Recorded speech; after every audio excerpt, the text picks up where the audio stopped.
Welcome to the Friday Night Recap Show. If you have not downloaded that Sports Animal app, you need to make sure you do that because there's not many places you can see a 6-year-old go up against a 60-year-old man in a car dealership. So that's some fantastic radio.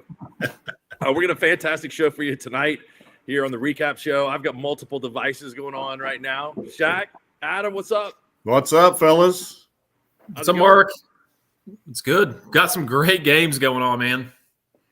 We do have some great games going on. Tonkawa, Pecola, that's on the Squirtle Network right now, and that's 10-6. Tonkawa is moving the football there.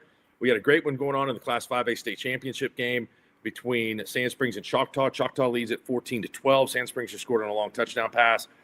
So, man, we got games all over the place, and we're going to be here watching them with you and having interviews with the participants in the championship games coming up.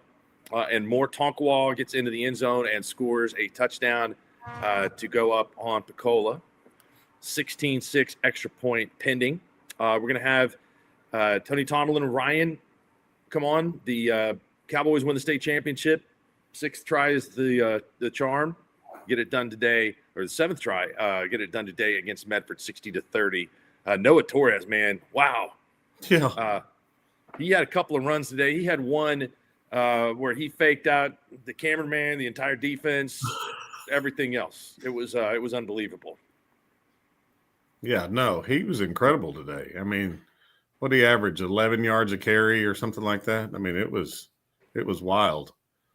He went for three. He went for 3 bills. I mean, that's pretty good.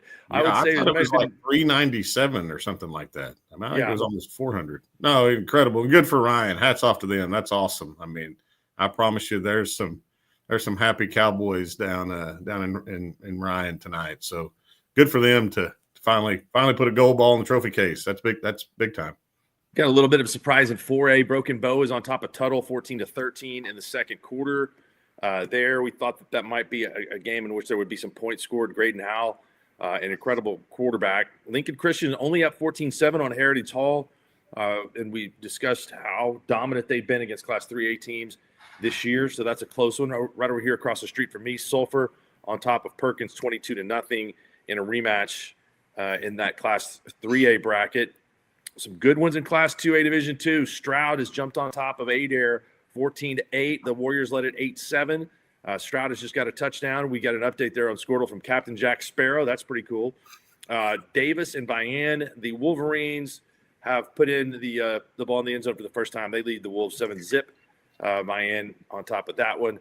Class 2A Division I, Washington jumped out in front of OCS, but the Saints are coming back to make it a ball game, 20-8 in the second quarter there, and Jones leads Marlowe 20-14. So tonight we've got games that are look to be a little bit more competitive than what we had seen the last couple of weeks. Yeah, Pawhuska just got stopped on 4th and goal from the 1. So now Rejoice has got to go 99, but they had a great drive going and just kind of stalled out once they got down inside the 5, and it's 14-12, and that could have been a big stop for Rejoice. Sand Springs just picked up a 4th and 1 at the 30-yard line with 1:21 to go. Man, that like you mentioned, Mark, biggest surprise so far, I would have to say Broken Bow over Tuttle, right? I think so. Right? I mean, and that's early. Again, I mean, Graydon Howell is an awesome quarterback. I think he's capable of doing great things and big things. So that's not a surprise to me that they've been able to put up some points. I would thought Tuttle would have had maybe some more success on offense. So hopefully we can get a report from somebody that is checking in that game. Sand Springs has just scored to go ahead 18-14 on Choctaw in a back-and-forth game. Yeah, that looks like it's been a great game so far. I haven't been able to watch other than just on Squirtle. So Easton Webb just made a great play throwing the ball down about the 2-yard line, falling down. Shaq, what do you think of those Sandites uniforms tonight? I haven't seen them yet. I'm trying to get there right now. But I'm sure, I mean, like we talked about the other day, I mean, you got to love a Sandite, don't you? They had him on at the press conference. They got all gold with the little black helmet. Nice. You got to respect the team. You got to respect a team that's willing to dress out in all gold. Oh yeah, we've rocked the all gold a couple times. Mm-hmm. Yep. Yeah, I mean it's if you can pull it off, it's a good look. Why can't I find the game? How about Elgin's just all over Cushing, 35-6? I mean, obviously we all thought Elgin would win that game. I thought that game would be much more competitive than it's been so far. Elgin's so good on defense, though. I mean, yeah, they really are. I mean, hey, hats off to Heritage Hall for scoring, though, too. I mean, I know, and keeping it close, just 14-7 still, Shaq. Yeah, but even just getting 7. I mean, they get one more, they're gonna double the output of every Oklahoma team that they've played this year. So, what'd they score? 7 last time they played them? 26. I think they're right. 6, yeah. So they've already outdone themselves. Yeah. In that game. Big touchdown right before half there for Sand Springs, going for the extra point here, putting them up 18-14. Marlowe scores 21-20. Marlowe up on Jones. Their uniforms are sweet. I got a little Missouri Tiger thing going on there in Sand Springs. I agree. Yeah. I mean, I like if you're going to be a gold, especially like old gold, yellowish, you got to embrace it. I mean, you got to go Oregon style and just don't try to hide it, Go all in on the gold. I don't know if you saw some of the pictures that were on social media tonight of the Kingfisher broadcast crew now in the basketball season at the Flamingo in Enid tonight. But yeah, they're going to have some heartburn. That might be all their problem. I hope it's not. It could be more than that.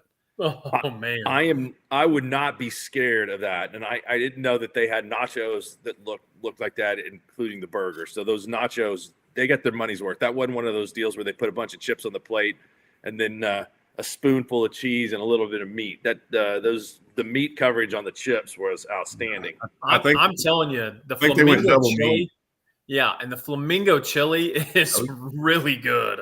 I mean, they sell it to you like in little containers, so you can actually just go there and buy chili if you want to.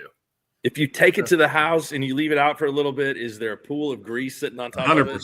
100% there is. 100%. Yeah, I think the only way to eat it is at home, just for the future. That's coming after you after that. It's they sell it to you frozen too, Mark. I mean, I'm telling you, I don't know why you'd ever be in Enid, but if you happen to be up towards Enid, you need to stop in, or maybe when the animal's doing a remote up at Wild Wings or something, have one of the guys stop and pick you up some of that chili. It's phenomenal. Why drive further to Ethan from Hennessy to Enid? I'll be up there for the Squirtle Festival. I can come up for that. Yeah. How late are they open? I'm going to have to do it after the broadcast. I can't do it before. Their hours are strange. They stay, I mean, depending upon what night of the week is, I believe they're open. I mean, they're a bar, but I think they serve food until 10, Mark. Okay. All right. If I remember right.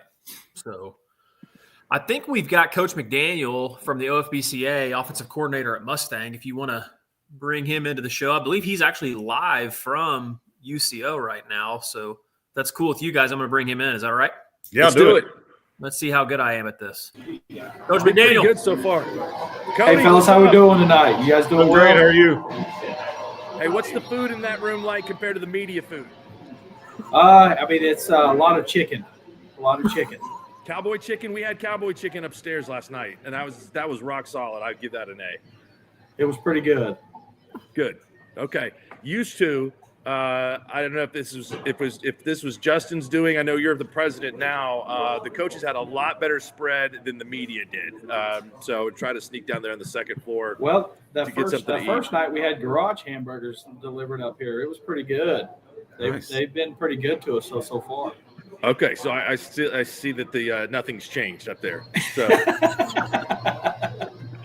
hey, Cody, you guys I know you got a coaching clinic coming up in January in Shawnee. You got all kinds of things going on right now. Tell the folks what's going on with the OFBCA. So January 15th and 16th is our annual winter clinic that we put on. We've got a bunch of coaches coming in from all over the state. We're excited to, just get everybody back at one venue and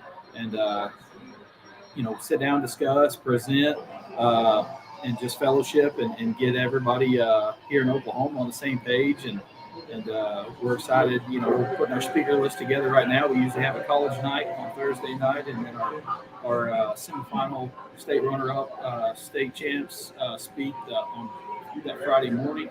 And we just kind of, give back to each other and help grow the sport in Oklahoma. And it's a whole lot of fun. If you've never been, we'd like to invite you guys down. You guys come say hi to us and just check it out. That's January 15th and 16th at the Grand Casino. I'll be there. I plan on making it. If Shaq can clear up his problems from being ejected from there before they'll let him back in, I think Shaq will be there. I'll be there for sure. Yeah, we can hold a mini clinic somewhere when you get there. We'll find a cubby hole. We'll get some napkins and some pins, and we'll solve a lot of problems. Well, there's a lot like that happens down there. Yeah. Well, if Cody doesn't know, if he's ever watched any of Mark and I's broadcasts, we have a lot of solutions for coaches. If you ever watch our broadcasts, so we can kind of tell you what you're doing wrong, what you should be doing better. So we're kind of like the general fan. So yeah. I'll bring my notepad next time. Make sure I take notes. Okay, Coach. What's the attendance like tonight? It's a packed house, man. It really is. If I could turn my camera around and show you guys, I think the whole town of Sand Springs is out there. My goodness, awesome. That's great. Are you happy with the venue and the location? I love having the spotlight on every single class where they don't have to share it with everybody else.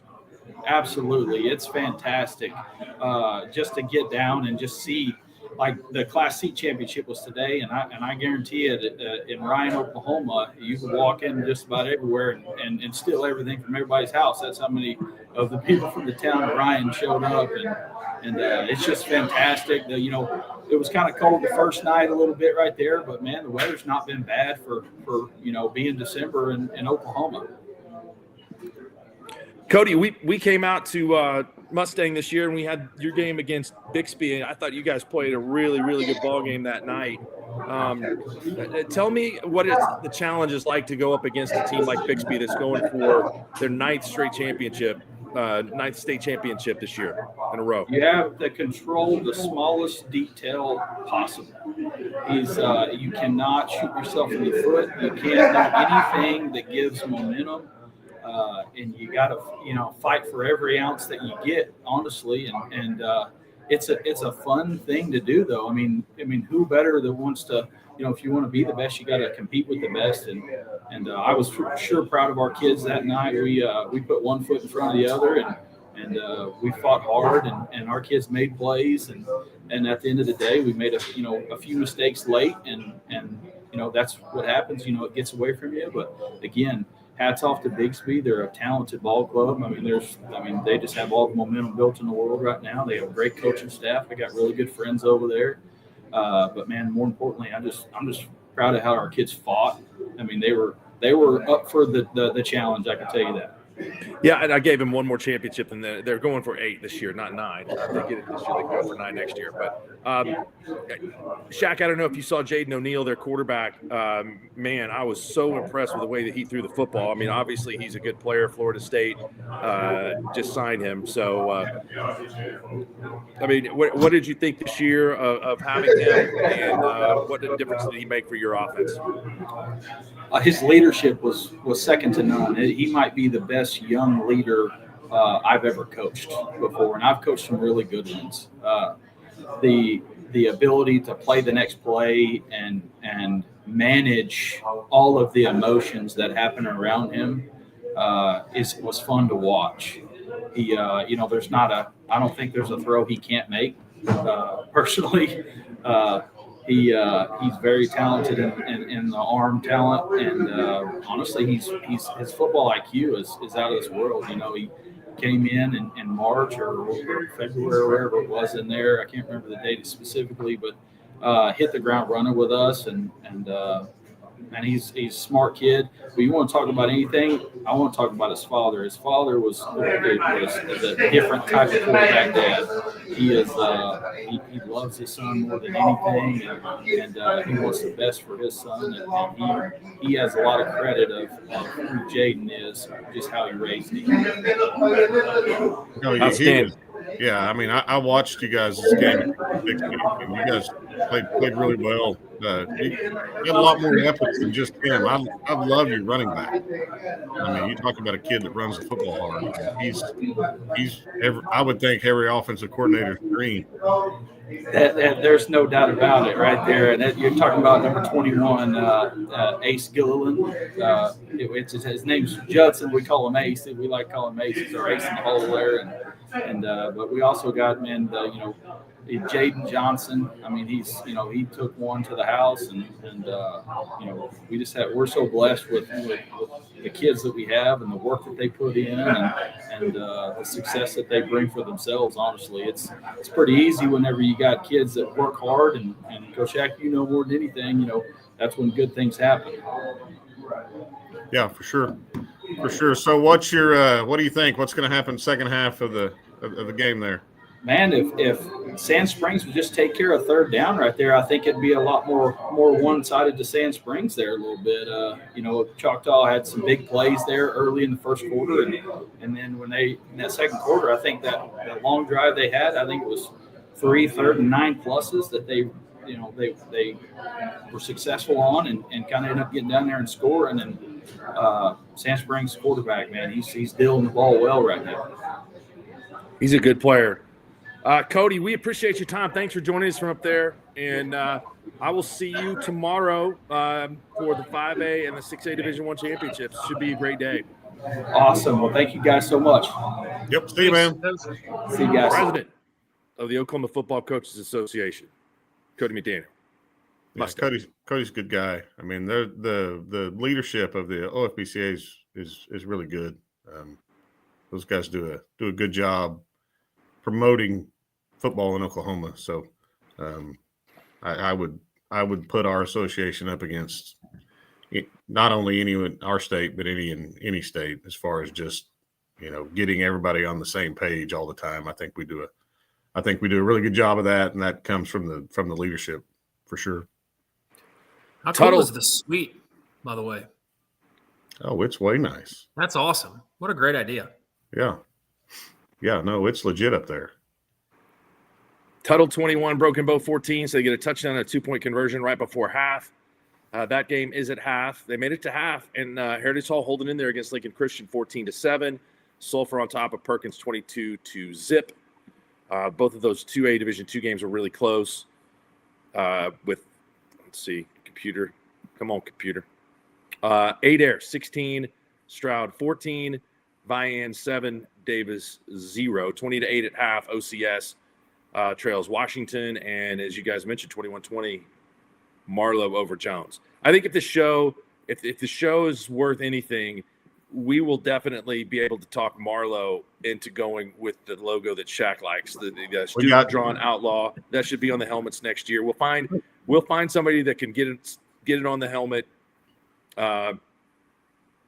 Yeah, we need to just do it, show it to them so that they can see what they're missing. Yeah. I mean, that logo is sweet. It's incredible. It's so good. And the story behind it is really good. We've got one of our junior high girls coaches. She teaches junior high English, I think. Anyway, she's a Marlowe outlaw. She's a big fan of the logo. Talks about it all the time. We got Mike Dunn with us. We've got Mike Dunn in the batters in queue, and then we have Coach Blankenship in the batter's box. So we'll be able to bounce over. So we want to let Mike in? Let's do it. All right. Here he is. Coach Dunn, what's up? How we doing, fellas? Good. What's up, Mike? How are you guys doing tonight? We're not near as good as you. Ever.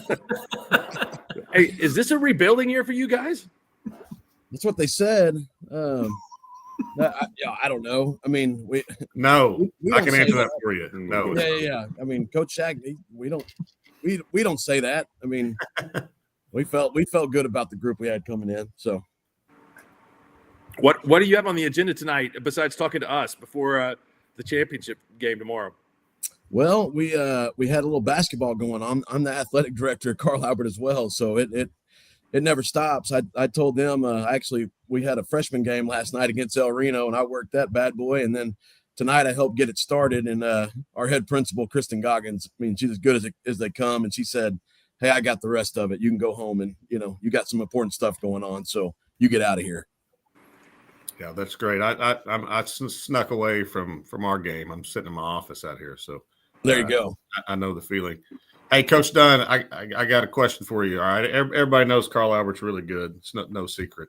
I want to know, so if you had to sit back and analyze why Carl Albert's been what they've been for, I don't know, 25 years, however long it's been, how important is it for you, for your kids, for your coaches, that I'm going to assume this is true, from the guy that's at the very top of the food chain at Carl Albert all the way down to the lowest person on the totem pole? How important is winning at Carl Albert? It's a big deal. People take it serious, and it's become, a big expectation from everybody. And when everybody involved has the same, mentality towards it, it makes it a little bit easier. I do tell people that around our place that consistent expectation allows our guys, I feel like our players, and for the longest time, our players, they just feel like that's what we're supposed to do. I told somebody last week, we might be playing against the Dallas Cowboys, and I think they'd still go out there thinking they had a shot. And, as a coach, that's about half the battle most of the time, is getting your guys to believe that they can do it. And our guys, they don't blink an eye. They feel like they can go out there and win. And I think it starts, like you said, with everybody in the program having the same expectation and standard for it. I tell you, the coolest thing about Carl Albert, and this was probably 10 years ago, maybe longer than that. We played a area basketball game or something over there. And it's the first time I'd ever been in the gym at Carl Albert. And I remember walking in and looking, there's banners everywhere in the gym at Carl Albert, like there is in a lot of gyms. The difference between Carl Albert's gym and most is you get to hang a banner for one reason at Carl Albert. You win a state championship. That's it. Right. Yeah. You don't win it, you don't get a banner. Right.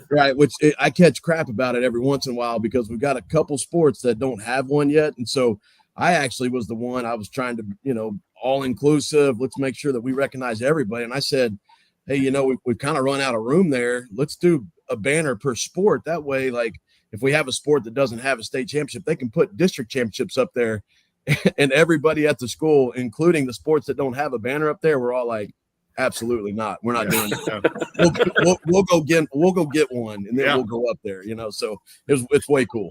No, hey, one thing I think is great about the program is there are a lot of you guys around. At your press conference, Jay Corbin was there. You played football with, is coaching a state championship team tonight. Robert Jones is in your district, played with you. JD is a coach at Mount St. Mary's, doing a good job. And I think that there's a lot of the older coaches that you played for that kind of still hang around Carl Albert a little bit. And so that tradition, you can't get away from it. And I think that tradition and confidence is one of the, if not maybe the most important thing in high school football. The expectations of knowing that, hey, these people here had success and they expect that from me too. Yeah. That, and the consistency, you've had ever since Coach Rose, and I imagine Coach Pebb, Coach Ivy, those guys that came before him, I imagine they were very, very alike in those ways. But since Coach Rose, the tree has come from Coach Rose, with the two coaches that have followed. And then a lot of the assistants that have gone through there have been guys that had the ties to Carl Albert to begin with. And they're guys, we've got guys that have gone out and have learned and done it in other places, have gone to other schools and have, made their way back to Carl Albert. And so they bring that experience from other places and other staffs. And we're really blessed. I heard Coach Shack talking about our coaches association and just the coaches, the fraternity really in Oklahoma of our coaches it's unbelievable. I've got to coach in Texas. I was down there for 11 years, and I've been back here in Oklahoma for 9. And the only difference between Texas and Oklahoma as far as football goes is just the production that it is in Texas. They just there's more money, there's more resources, there's more people that honestly aren't the people that even are there to play the football game when you go to those games on Friday nights. But the brotherhood that I have in Oklahoma, I have found that the coaches association, just the brotherhood of coaches, it's a lot stronger. And I know it's a lot smaller, but it just feels like there's a lot more people that are pushing to help each other. And, there's healthy rivalries. There's a lot more of that than you see some of it the other way. That down in Texas, it was a lot different, a little more cutthroat as far as that goes. So I've really appreciated that being back here. Coach Dunn, go ahead, Adam. I was just going to mention something to kind of add on top of that before we talk about their matchup with McGinnis. But you guys were kind of talking about what you think.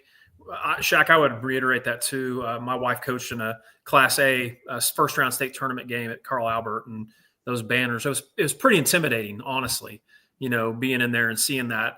Obviously, if somebody rolls into that gym, it's pretty cool. But one thing I would say, you were talking about the coaches. I thought you guys, from a standpoint, even at the collegiate level, got a great shout-out from Coach Venables the other night about X, about him playing hurt and playing with injuries, and that it's just kind of expected out of kids from Carl Albert. So it's pretty cool to see, even that coming from, the collegiate level too as well. So just what your thoughts are on that. I know you guys are putting a lot of kids in the D1 level, D2 level, all over the place. I think that's a big testament to you guys' program. Right. Yeah. And it for those guys that are there at OU right now, obviously they're doing something right there and playing through some things. We have a true freshman there, Marcus James, and Marcus needed shoulder surgery to start before the season even started. And, I know Coach V talked to him and wanted to see him learn the defense. And he just said, hey, we'll get this done. I just want to see you go out there and do some stuff with the ones and the twos and play some football. And he actually played in the first two games and kind of showed. I think that's part of it as well, is even those young guys have gone in there and kind of showed that same demeanor that Xavier does. And it's way cool, even aside from being the head coach at Carl Albert, I'm an alumni guy and I love my school, and I love the things that our school has represented, especially the football program. And for Coach Venables to say that, it kind of hit me harder as an alum. And I think, I've had friends and ex-teammates and players that have texted me, and they're way proud of it too, And so that was one of the cooler things that I've got to see and be a part of as in my last 5 years here at Carl Albert. And it's way special. We got to be there yesterday. We got to practice at the Everett Center or the Everett Training Center. And our 5 guys that play there, they all came to the practice, and 4 of them stayed the entire time. A couple of them, or one of them, had to go get some treatment and before they practiced, but they stayed the whole time, and they were telling us all kinds of stories about things that have gone on throughout the year. So it's way cool. It's definitely a shout out to those 5 guys. I think they've all kind of proved that culture at Carl Albert. Kathan Perucci, we talked about him at the beginning of the season. Is he your type of guy? I mean, he's playing both ways for you, offense and defense. You were talking about how special he was at the beginning of the year. What did his season turn out like? Way good. And yes, he's definitely my kind of guy. I love the O-line, D-line guys.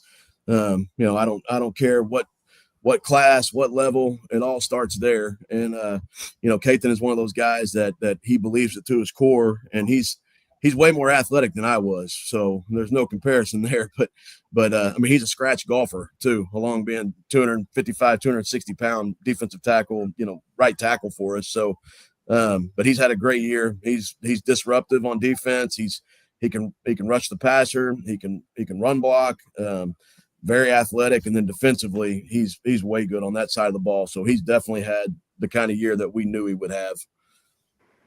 McGinnis has got some big dudes. I mean, when I was going over there starting offensive line, defensive line, and even the skill positions, they don't have very many small guys. So you guys have been used to seeing them in the championship round here in the last few years. But tell me a little bit about what you see on film from them.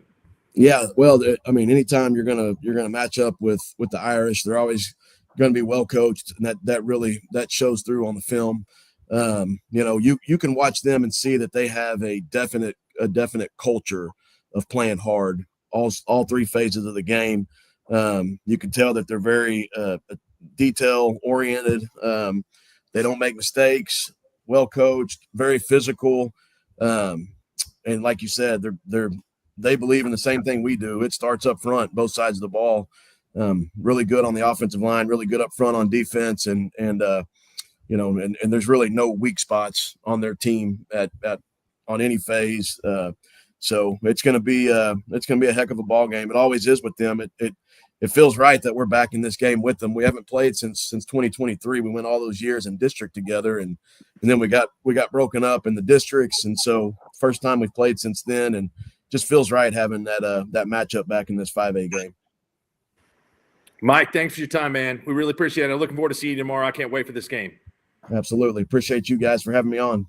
You bet. Good luck, Coach. Good luck. Thank you guys. Thanks, Shaq. 63-5 for Mike in his 5 years at Carl Albert. And again, we've talked about some of the superlatives. A win tomorrow afternoon would propel them past Ada for the most state championships. Ada's held that forever and ever and ever and ever. And I think the last time Ada won a state championship was 1994. Carl Albert had one at the time, and they can pass them now with 20. They're 19-1 in state championship games. They only lost to Booker T. Washington, I believe, in 2008. So when they get this far, they're very, very tough to beat. Yeah, that is crazy. When you put it that way, for one, it makes me feel old. For two, I was playing that same Saturday that Ada won their last one.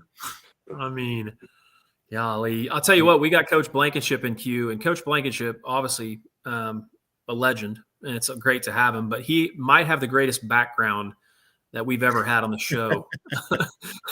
So, I mean, it is awesome. He's got a Christmas tree behind him. This is awesome. So you guys ready to bring Coach in? Bring him in.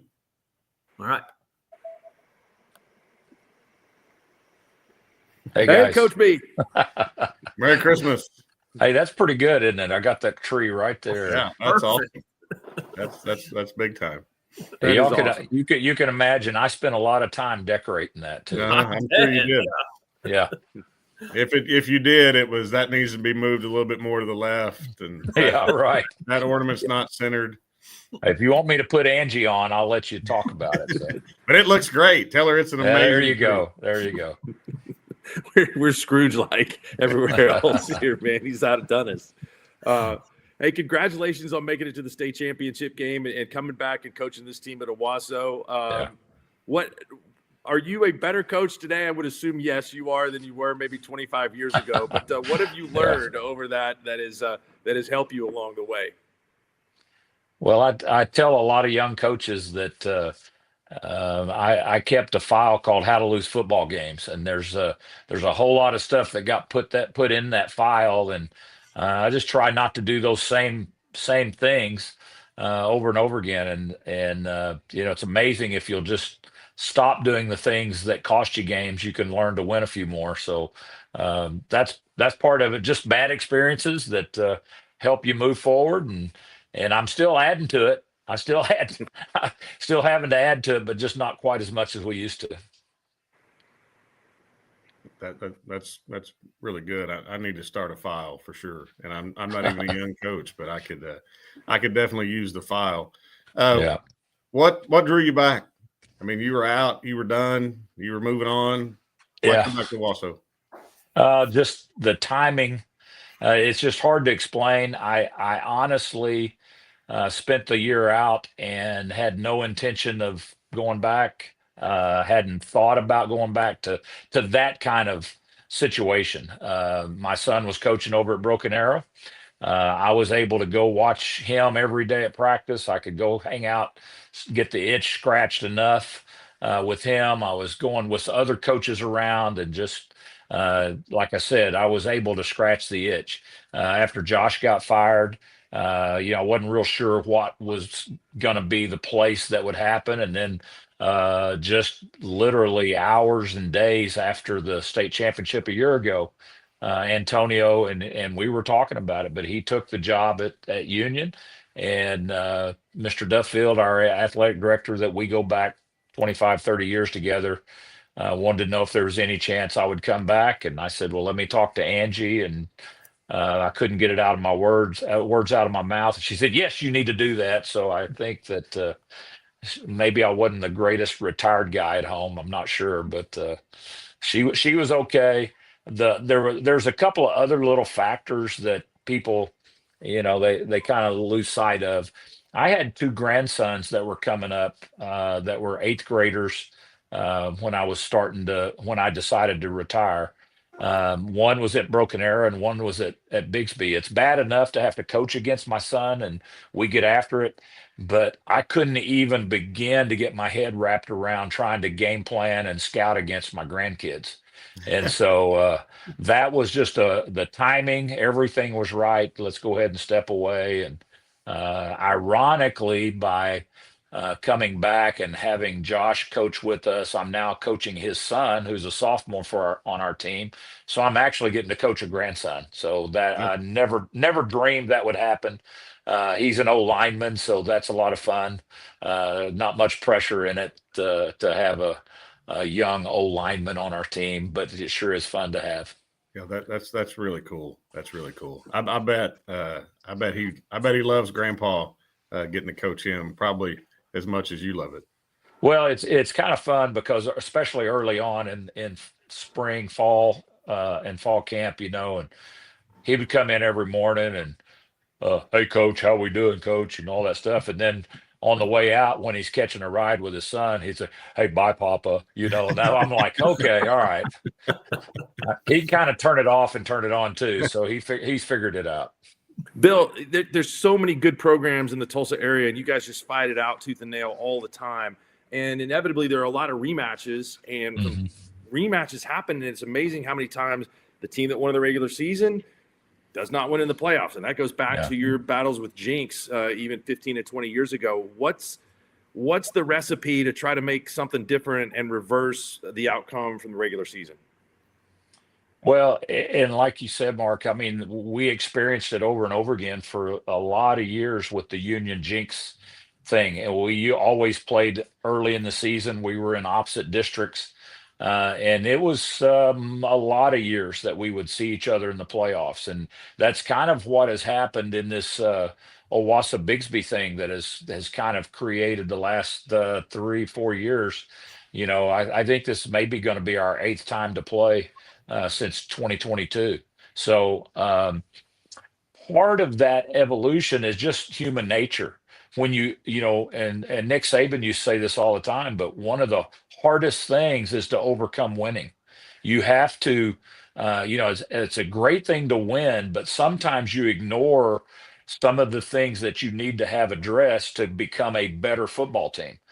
Whenever you lose, those are easy things to address. And so teams are just much more receptive. If you've got a little chip on your shoulder, if you've got things to prove, and then if you spend all early part of the year, patting yourself on the back and getting all the rat poison that's out there about how good you are, then you have to fight that as well. I think good teams figure out how to do both.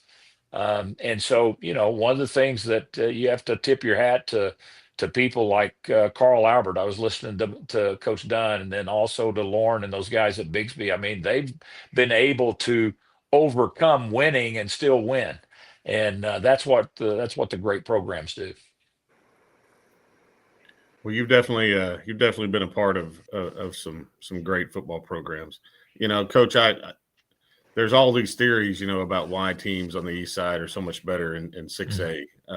I've got a theory that I throw out there every now and then. You can tell me if I'm off base or kind of close, but I would guess if you drive around Owasso, all the schools are red and white. They all want to be Rams. They grow up being Rams. They don't grow up being Dolphins or Tigers, and they try to figure it out when they get older. I know it's the same way at Jinx. If you drive around Jinx, everything's maroon and white. If you drive around Union, everything's called something Tulsa Union. You think that's a big part of it? I mean, if you grow up in Owasso, if you grow up in Tulsa Union, if you grow up in Jinx, I mean, you want to be a Ram, and that's all you ever think about. Do you think that plays a role at all? I do. I do think that's a piece of it. I think when you have the multiple, middle school format, that you're talking about. I mean, sometimes these kids are, they get caught, competing against one another. Some of it at different levels. I think that what you hit on is a big piece of it over here. I think that the other part that's lost on some people is that the way we schedule at the junior high level in the 8th and 9th grade is we just play the other suburbs. And so we're constantly having to play Jinx and Bigsby and Broken Arrow and Union, and we're not getting out of that lane, so to speak, and playing a whole bunch of other people. Some of our parents get bored by that. They think that's crazy that we don't have, other schools in it. But what I believe it does is I think it builds all of us up by just the tough competition that we see week in and week out in our junior high program and our youth program all the way up, because the good programs are playing well. And then there's another, and our athletic director and I were talking about this. I used to say this at Union, and it's kind of gotten lost on people sometimes, that if you are perennial deep run in the playoffs, you were talking Carl Albert and what they've done since the 90s, Bigsby, and I'd like to think that on Owasso we could include ourselves there. Our kids, as soon as the freshman season is over, we're going to bring our freshmen up and let them stay with us through the playoffs. I think most teams do that. But if you get to the finals, that's 4 more weeks of practice those kids had with you.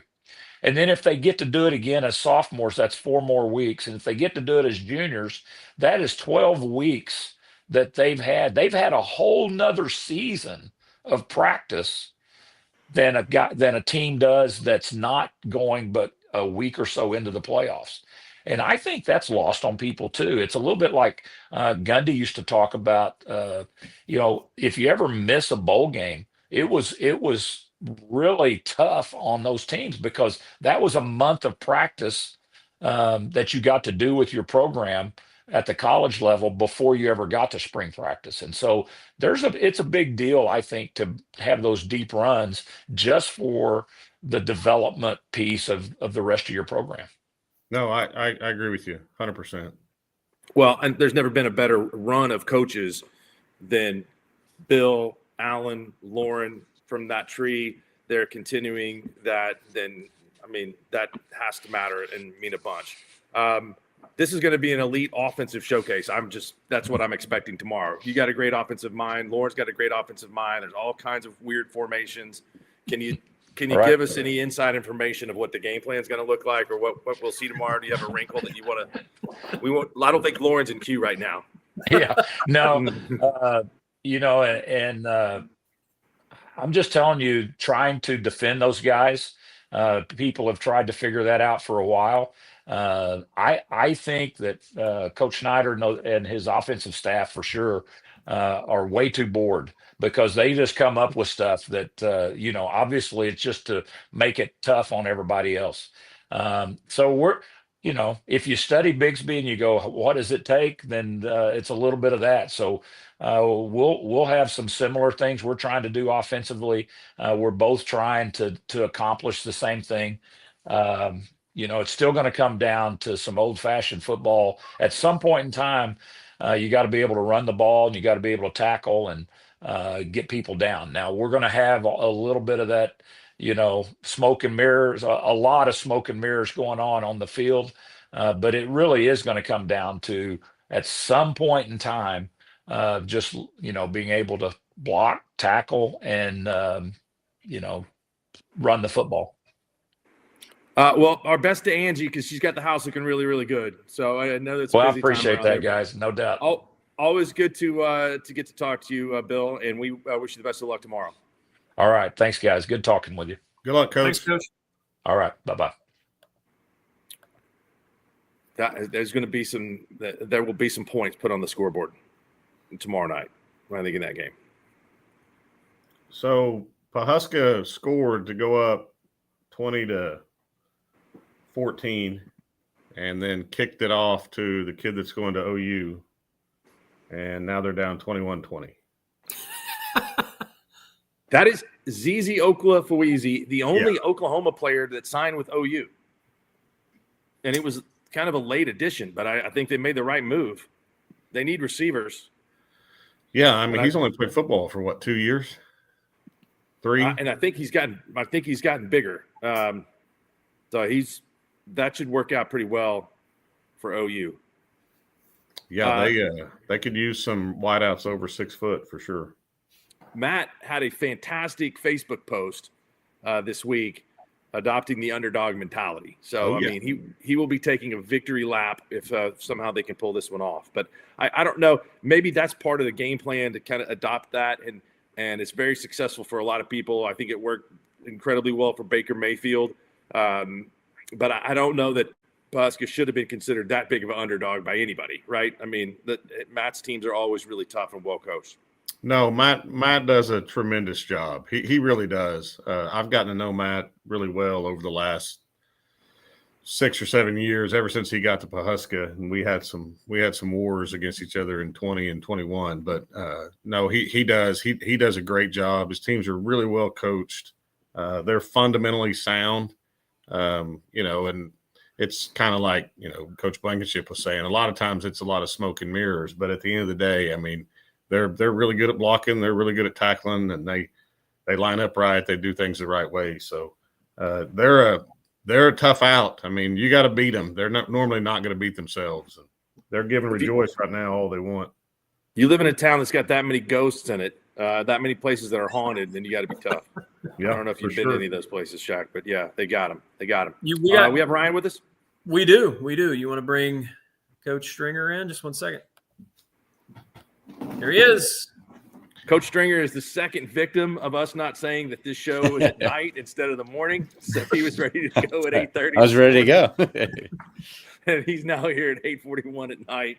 So we apologize for it's that. all good. I think you should assume it's probably the morning because the coach's lifestyle is usually early, unless you're Shaq, right? I mean, it's late, but you got to be up early. Yeah, no, I was ready to go. So I had first hour off this morning. So I thought I had it planned out, but that's all right. Hey, you've got a fairly young team. I know you've got experience, but this is a heck of a season you guys put together, and it was incredible because I don't know, every couple of years or something like that, you find a situation where a 9-1 team has to go on the road in the first round of the playoffs, and then you guys had a very difficult assignment against Guthrie, and you've persevered and not get to play a game at your home stadium to get here to the finals, and so this journey has to be very fulfilling for you this year to be where you are right now. Yeah, no, it's been an awesome run. We're enjoying it. That's one thing we've talked about is just enjoying this process. I don't think a lot of people outside of our room thought, we had a chance to make a deep run in the playoffs. And that's something we've been talking about though, because we knew, we graduated 22 seniors last year, but our sophomore class is really, really talented. They went undefeated as freshmen last year, beat, some combined JV freshman teams just by themselves. And so we knew the type of guys that were coming in and they mesh really, really well with our junior and senior class. And we're a young football team, with 16 seniors this year. And so, really the offense and defensive line will take the biggest hit. But we have some younger guys ready to step in those roles as well, for sure.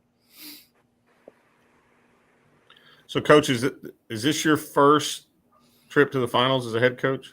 Yes. So I've been to 4 as assistant, 2 as offense coordinator, 2 as special teams coordinator under Justin. But the first one as a head coach. So, well, if I can give you one piece of advice from some old guy that's been fortunate enough to be there a couple of times, take 2 minutes at some point tomorrow before the game while you're out on the field and just shut everything else out and just kind of look around and soak it in, because it's a big deal to be in the finals. It really is, and I know there's so much pressure to win it, but I mean, there's coaches that have coached, that are really good coaches, coach 30 years, 40 years, and never get to coach in the finals. So first of all, congratulations on that. But take a moment for yourself tomorrow to just, file it away at some point. When you're sitting around, you can always come back to that, because it's a big deal, and I'm happy for you that you get to experience that. So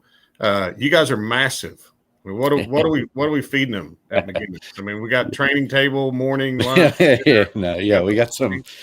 We got some big boys. I mean, that's what, we feel like we match up. I mean, obviously well with everybody. But that's, one thing that we feel like we have over everybody is our size and class 5A. Our mids, we have a lot of big mids, that kind of put people in a lot of tougher situations. And I was talking with Andrew Harris, our starting tight end defense end about that this afternoon when he was in my class. And, that's been one of our biggest strengths for us this whole year is that those guys, they can block, they run routes, they do a lot of good things for us, but they also play on the defensive line and been able to set the edge there constantly for us. So and an offensive line, we have some big boys up there, and so they move well, they're athletic, they're intelligent, and so it helps. They're not just big and slow, they're big and they can move well. They're eating Lori Canfield's lemon bars, Shaq. I mean, Lori gives Sarah Smith a run for her money with the Lori's got the lemon category. Sarah's got the strawberry category. Yeah, we on lockdown. We need some more here in Cashin for sure. If that's what it is, I mean, wait, there's still one coming Adam and I's way from the night that you turned the lights out on us, and so I'm still looking for that. I mean, we drove to Crescent, Shaq, for you for 15 minutes. Yeah. I mean, hindsight being what it is, you guys should have packed it in after the lights went out. We had a sheet cake coming, and it just never made it to us. So what happened to it? I don't know. We had to leave. I mean, the power was went supposed out. to be coming to the press box, but all right, I'll track something down. Right. Tell us about Junior Harris, who's come in and done a great job for you at quarterback. He scored 8 touchdowns in the last 2 weeks. He looks like he can't be tackled. You could probably put 2 people in a phone booth with him. But what is he? Just have that special it? Is it like Reggie Bush? I mean, I can't wait to see it because I haven't seen it live yet. Yeah, no, he's a special talent. He started at corner for us, started a kick return, and then obviously with the injury with Gage, he kind of, stepped right into the quarterback position. And yeah, he's elusive. He's a competitor. And we just kind of let him go, we call the plays, don't try to overcoach him. He reminds me of, we had Luke Tarman about 5 years ago. It's just one of those guys, you just, you try to put him in the best situation, you let him do it, and you don't overcoach him, because none of us on staff can move the way he can, besides maybe Moses Madu. He might be the only one that could do anything like that. But what he can do, I could never do. And so I just try to put him in the best situation, allow him to thrive. And and the one thing that really helps him is the way he can throw the ball as well. I mean, our passing stats haven't been great, but he's got a live arm. I mean, where he can stretch the field vertically, and he's done that enough. Especially in that Guthrie game, he showed it a little bit, and that was able to keep him honest for sure. So, I've got to mention something just real quick. I know usually I'm the guy that brings the least amount of football knowledge to this conversation, but I will say this: in my experience of being around people I know that played sports at Bishop McGuinness, those kids play with an edge, and a lot of times there's perception about private schools or whatever it may be, Catholic schools. But I will say this, I've got some good friends, and one of my friends, Wes Sullivan, I believe his son plays for you. Yeah, Tanner. Yeah. Those guys have a little fire behind them, and I think it's pretty cool. It's almost, I'm not saying people in the metro don't play football the right way, but they kind of play like they're like country kids kind of in a way.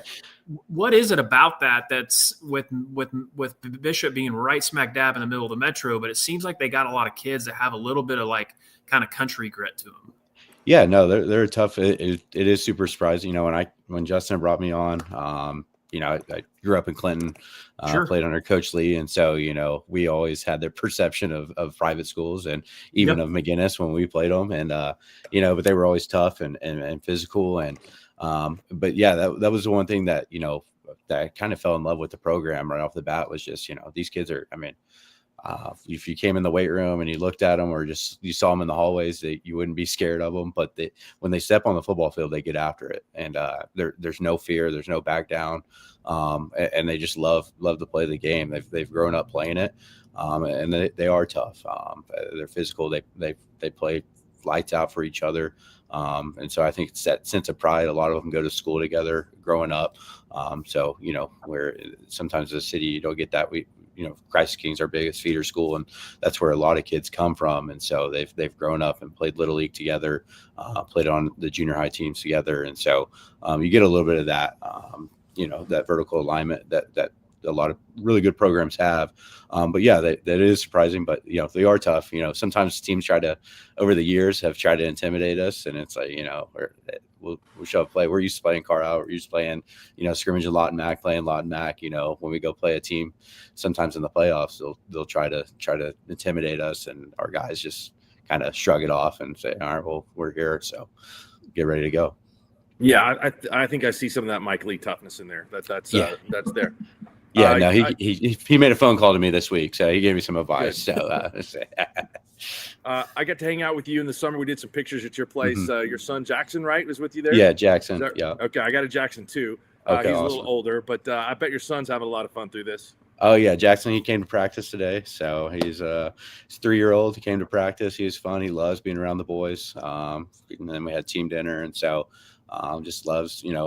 I had that opportunity with my dad to be around growing up and follow him around from football to wrestling to everything that he did, and so it's a special opportunity. And then we have a 1-month-old that kind of right here in the middle of the season, Henry. So we've got our 2 boys, and it's been a crazy end of the season. A lot of sleep, not much sleep happening with the playoffs and a newborn, but we're here. We've made it, and we're looking forward to it. Jack, you better put an NIL deal together for Jackson, because he can already throw it at 3 years old, and by the time then you're going to be in 5A, and so you won't be playing against him. You better get him on your team. Yeah. I mean, if I'm still coaching when he's in high school, then something's gone off. I got it, Ryan. I got to give a shout out from Jason, from Coach Sternberger. Jason Sternberger. Okay, very nice. He's watching, and he told me, he said, you are a tough ass kid, and I think that's okay that we say that. So on this show, it's a football show. Tell him thank you. Tell him said hi. You bet. Hey, Ryan, I look forward to seeing you tomorrow. Can't wait for the game. Yes, Best sir. of luck. Thanks for having us. Good luck, Coach. Appreciate you guys. Thank you. There's some wars going on right now. High noon. Yeah, we got some great games. We've got just so you guys know, if we want to peek in at some of these games, we do have Coach Manuel, state champion Coach Manuel. I think I don't know about you, but Mark and I owe him an apology. Well, no, hold on. Let's bring him in. Hey, Gary. You want to bring him in? Hold on. I'll bring him in. Hold on. This is a perfect segue. Okay, you guys got some explaining to do to Coach Gary, Manuel. you watch the Squirtle Pick'em show? No, sir, I did not. Then we don't need to talk about it. So congratulations trust on a me, great performance. I heard about it. Okay. I have people that tell me about it, but I don't pay attention to that stuff. The game's still got to be played. Well, you guys definitely played it really well. Congratulations. I mean, that's one of the better 8-man games I've seen played from one side. You guys executed really, really well. So congratulations on bringing the gold ball back to Sealing. Thanks, Shaq. I appreciate that. Kids played really well. Gary, I mean, I know that there was a little issue before half and maybe a turnover or something like that, but that the best you played all year? Because I agree with Shaq. I mean, I thought that just man, you just asked me who's the best player on Sealing's team. Obviously, there are a few that stood out. Tillery had a great game, but everybody played well. Everybody. Well, I thought, kind of once we started the playoffs, we were still a little banged up, but I thought our kids was really starting to hit their stride when we started the playoffs, and I could see over the last couple of weeks we were getting better and better. My quarterback was getting more confident in what we were doing and really had a good grasp of what was going on in our offense. And I felt like defensively, we were playing pretty well. We were tackling well and doing all those things. I tell you what, I was impressed. I mean, obviously you guys scored 60 points, and I don't care if you're playing 6-man or 12-man. That's not easy to do. But I thought your secondary played extremely well. I mean, I know Walika completed some balls, but I don't remember anybody on Walika's team ever being open. I thought you guys covered as well as you could yesterday, and it was impressive to watch for sure. Well, we knew going into that game that if we had a really, really weak spot on our team was in our secondary, just because of an 8-man, you can put guys on islands, you can get one-on-one coverage, and we knew we had to do some things to kind of cover some guys up a little bit, and we were still a little banged up in the secondary. And I thought our kids did a really good job of executing what we wanted them to do. No, for sure. You guys did a great job. Hey, Gary, I asked Coach Dunn this at Carl Albert. I think you guys are fall in line with this. We say it all the time around here that when we're not fortunate enough to get to play ceiling in basketball and things like that, but winning's a big deal in ceiling, isn't it? I mean, winning is a winning big every deal. day. Doesn't matter the sport. Doesn't matter if it's academic bowl. Doesn't matter if it's ACT scores. If it's football, winning's a big deal. So, just talk a little bit about that, if you would. I mean, what that mindset that rolls through the school and the community and town up there. Well, our kids, when I took over, we didn't always expect to win in football, and that was one of the things that I wanted to change the mentality for our kids, especially for our boys. I thought our girls has always had the mentality. They always expected to win when they stepped on the field or on the court. I didn't think our boys always had that mentality when I took over, and that was one of the things that we tried to instill in our kids. And we've had some great runs in boys basketball. We've had runs in baseball. I mean, our kids have done a really good job, and I think that's been the biggest thing is our kids' mindsets, changing the mindset to get to where the girls at, because everybody was kind of envy of the girls, because they were winning and doing all these good things, and the boys was never getting over the hump, and we finally done that in football. Did you do anything to celebrate? Yeah, I stayed up way too late last night, Mark. Didn't function real well today. They made you come to school? No, I did not make her. Okay. I kind of stayed home. I called my boss this morning, told him I wasn't feeling well, and I kind of stayed around the house all day. That's not a bad way to celebrate. Well, it was cold yesterday. I'm sure you caught something. Being out there. It was nice. It was actually nice. When we first started, I thought it was a little chilly. I thought when I come in pregame, I was got to put some more clothes on, and then I don't know, I got a little excited, and I stayed fairly warm though. Yeah, I mean, he's used to the wind blowing out there in ceiling. I mean, when it blows, it's always cold for probably 7 months. But that last touchdown pass to Baker, I know he works really, really hard for you on defense, does a lot of unsung things. Was that kind of a special message to let him walk it off? Well, those guys is on me over there on the sideline. Coach, just throw the ball right here. Let's just get the game over with. And I was like, well, I didn't really want to. And Baker was like, Coach, throw it to me. I was like, okay, all right, we'll run it. And he told me he was not going down. He was getting in the end zone regardless. That's what he told me. Coach, how cool was it? I know you got to win a state championship with your son, but how was it? I saw your son was on the sideline helping you guys. I'm guessing. I mean, I would assume he's going to go into the coaching field too as well. But how was that having him there on the sideline helping you guys? And I know he had an incredible prep career and is playing collegiately now. But was that a cool experience for you? That was a really cool experience. I think he brings calmness to me. And not only to me, but to our players, because when he talks, they listen. But, man, yesterday was truly a special day because, the senior class, most of those kids, I've had them since they were third and fourth graders when I started third and fourth grade football here. So I've coached these kids since they were little, and yesterday was truly, truly special. That's phenomenal. Well, I'll tell you what, I'm going to give you credit, too, for the uniforms because those numbers are so big that an old guy up in the broadcast booth can see them. So, I mean, didn't have a miss a whole lot other than the ones that were tied up. I mean, that was a little tough sometimes to figure out who was 30 and who was 80, but I got it, I think, before the game was over. Yeah, we got those uniforms from BSN, and we have 3 different sets, and we kind of mix and match them, and that was the uniform that we won our last state championship in, and that's the one the kids chose to wear yesterday. I can respect the uniform combinations. That's good stuff. Well, instead of apologizing to you, Shaq and I are going to take credit for motivating your team, and so we're going to also share in the state championship.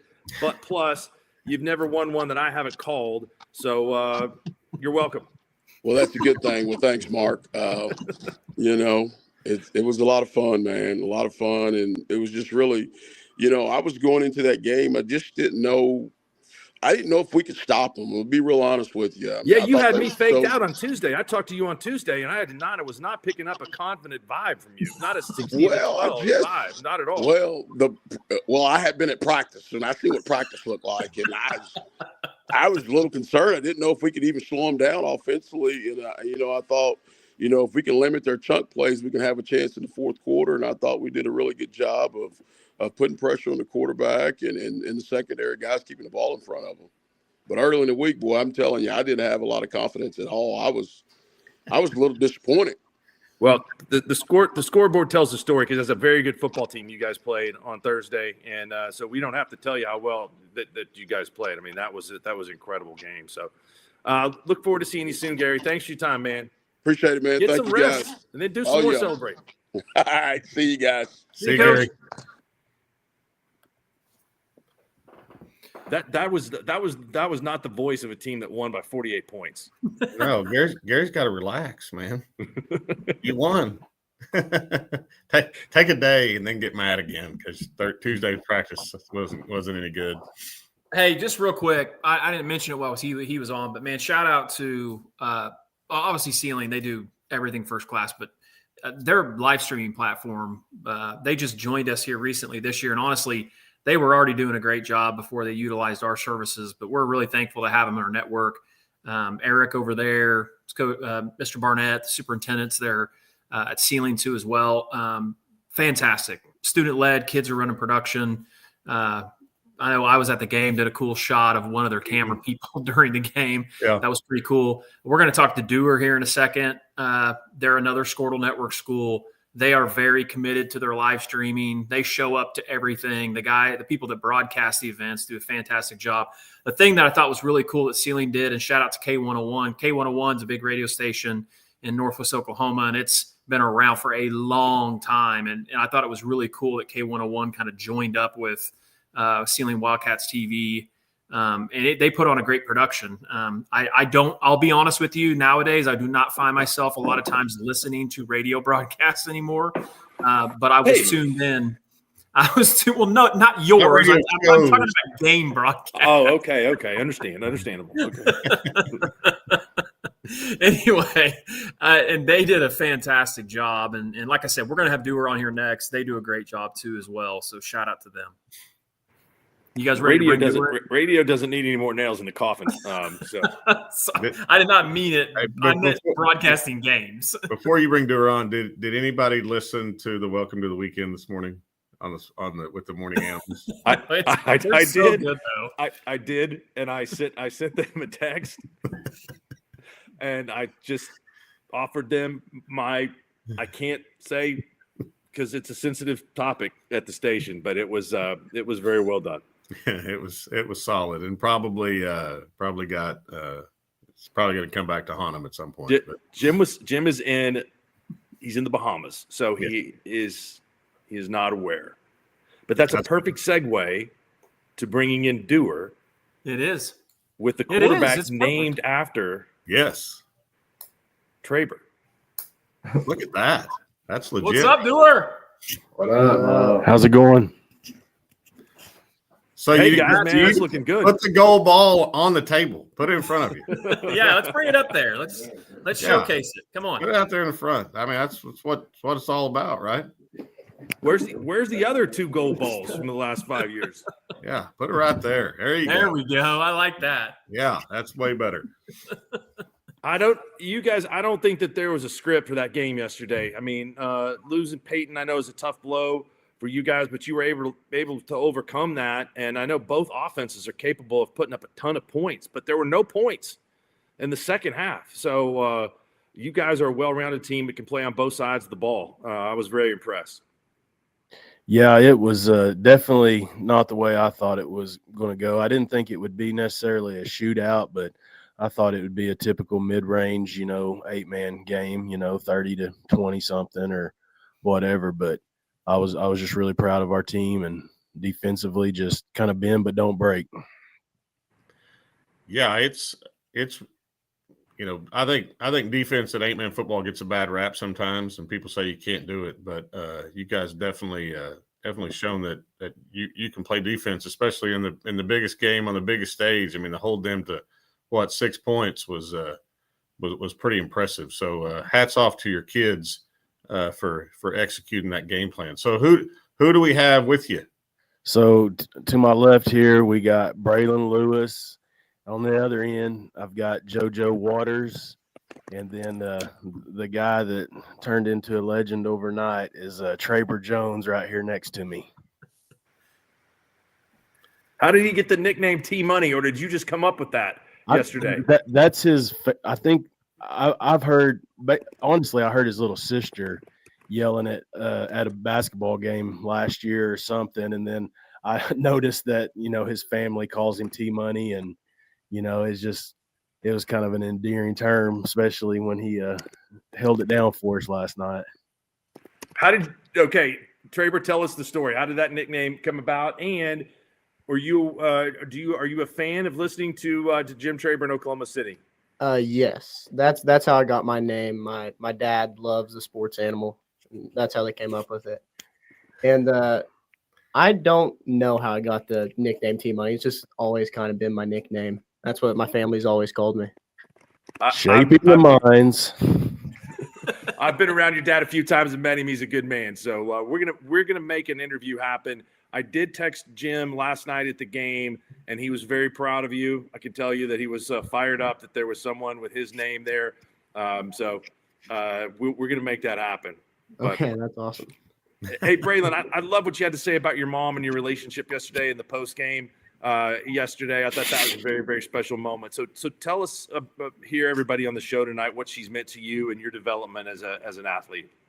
Honestly, my mom's been there every step of the way. I mean, ever since I've wanted to play football, she was like, "Well, I'll get you signed up." And I mean, she's brought me to practice when I couldn't drive from maybe third grade all the way to my beginning of my junior year. So I just hats off to her. I couldn't do nothing without her. That's JoJo, awesome. I got a question, Shaq, and I'll let you go here for a second. But, man, you ran a ton. I mean, you probably ran 50 miles yesterday in motion. For you guys running that option. Do you ever get tired? I mean, do you say, hey, give me the ball this time, I mean. Yeah, sometimes I'll go in the huddle. I'll tell staff to draw me something up, but usually I just keep running back and forth. You like playing offense or defense always better? Got me running motion. Yeah. Do you like offense or defense better? I like offense. That catch I had last night was pretty hype. Everybody got me hype after that. I agree. That was awesome. So, Coach, this your first year to be a head coach? Yes, sir. I've been a head baseball coach for a lot of years, but this was my first year being a head football coach. Well, just look at the bar you set. You can't ever not win it now, right? I was telling them last night I was just going to resign and just say Yeah. I've won every one I've ever coached in. Yeah, hit the high note and walk away, right? That's showmanship is what they call that, I think. He had, when he was a baseball coach, he had plenty of time to think about being a football coach and winning a state championship with all that idle time out there. But yeah. Well, hey, congratulations, man. That's pretty incredible. The first year you're a head coach, you win a state championship. So that's really cool. And you guys seem. I've watched Dewar from afar for a while. We used to play him way back in the day, probably before any of those kids that are sitting up there were even born. But we had some wars with Dewar back in the old 8-man days. But I've always been impressed with how you guys run your program there, and it looks like you're just keeping the train on the tracks. And yes, sir.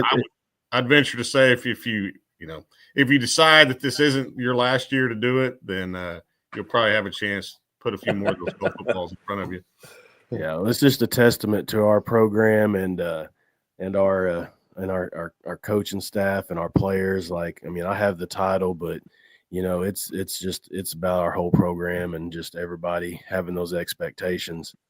I do have a Cashin story that I remember that when everybody's talking is I remember. Love this. I was coaching at Wetumpka one time, and you guys rolled in, and I remember that on film I had saw where you guys were typically pretty nice to lesser opponents, and so I was kind of like, yeah, he's gonna get up on us, and then we're going to be able to just kind of play through the football game. Well, you guys roll in there, and unfortunately, you guys had a JV game the night before, and so none of your JV guys were suited up. So we just got all your varsity guys for about as long as we could handle them, and it wasn't very fun. Well, full disclosure, that had been discussed before that game. We'd actually played 2 JV games that week because somebody, I can't remember who it was trying to start football, so we played them on a Thursday night. But no, I mean we didn't really have an opportunity to pull off very much, but it was definitely a less than ideal way to probably go about doing that. But yes, sir. What was the restaurant across the field, across the street from the field in Wetumpka, right across Highway 9?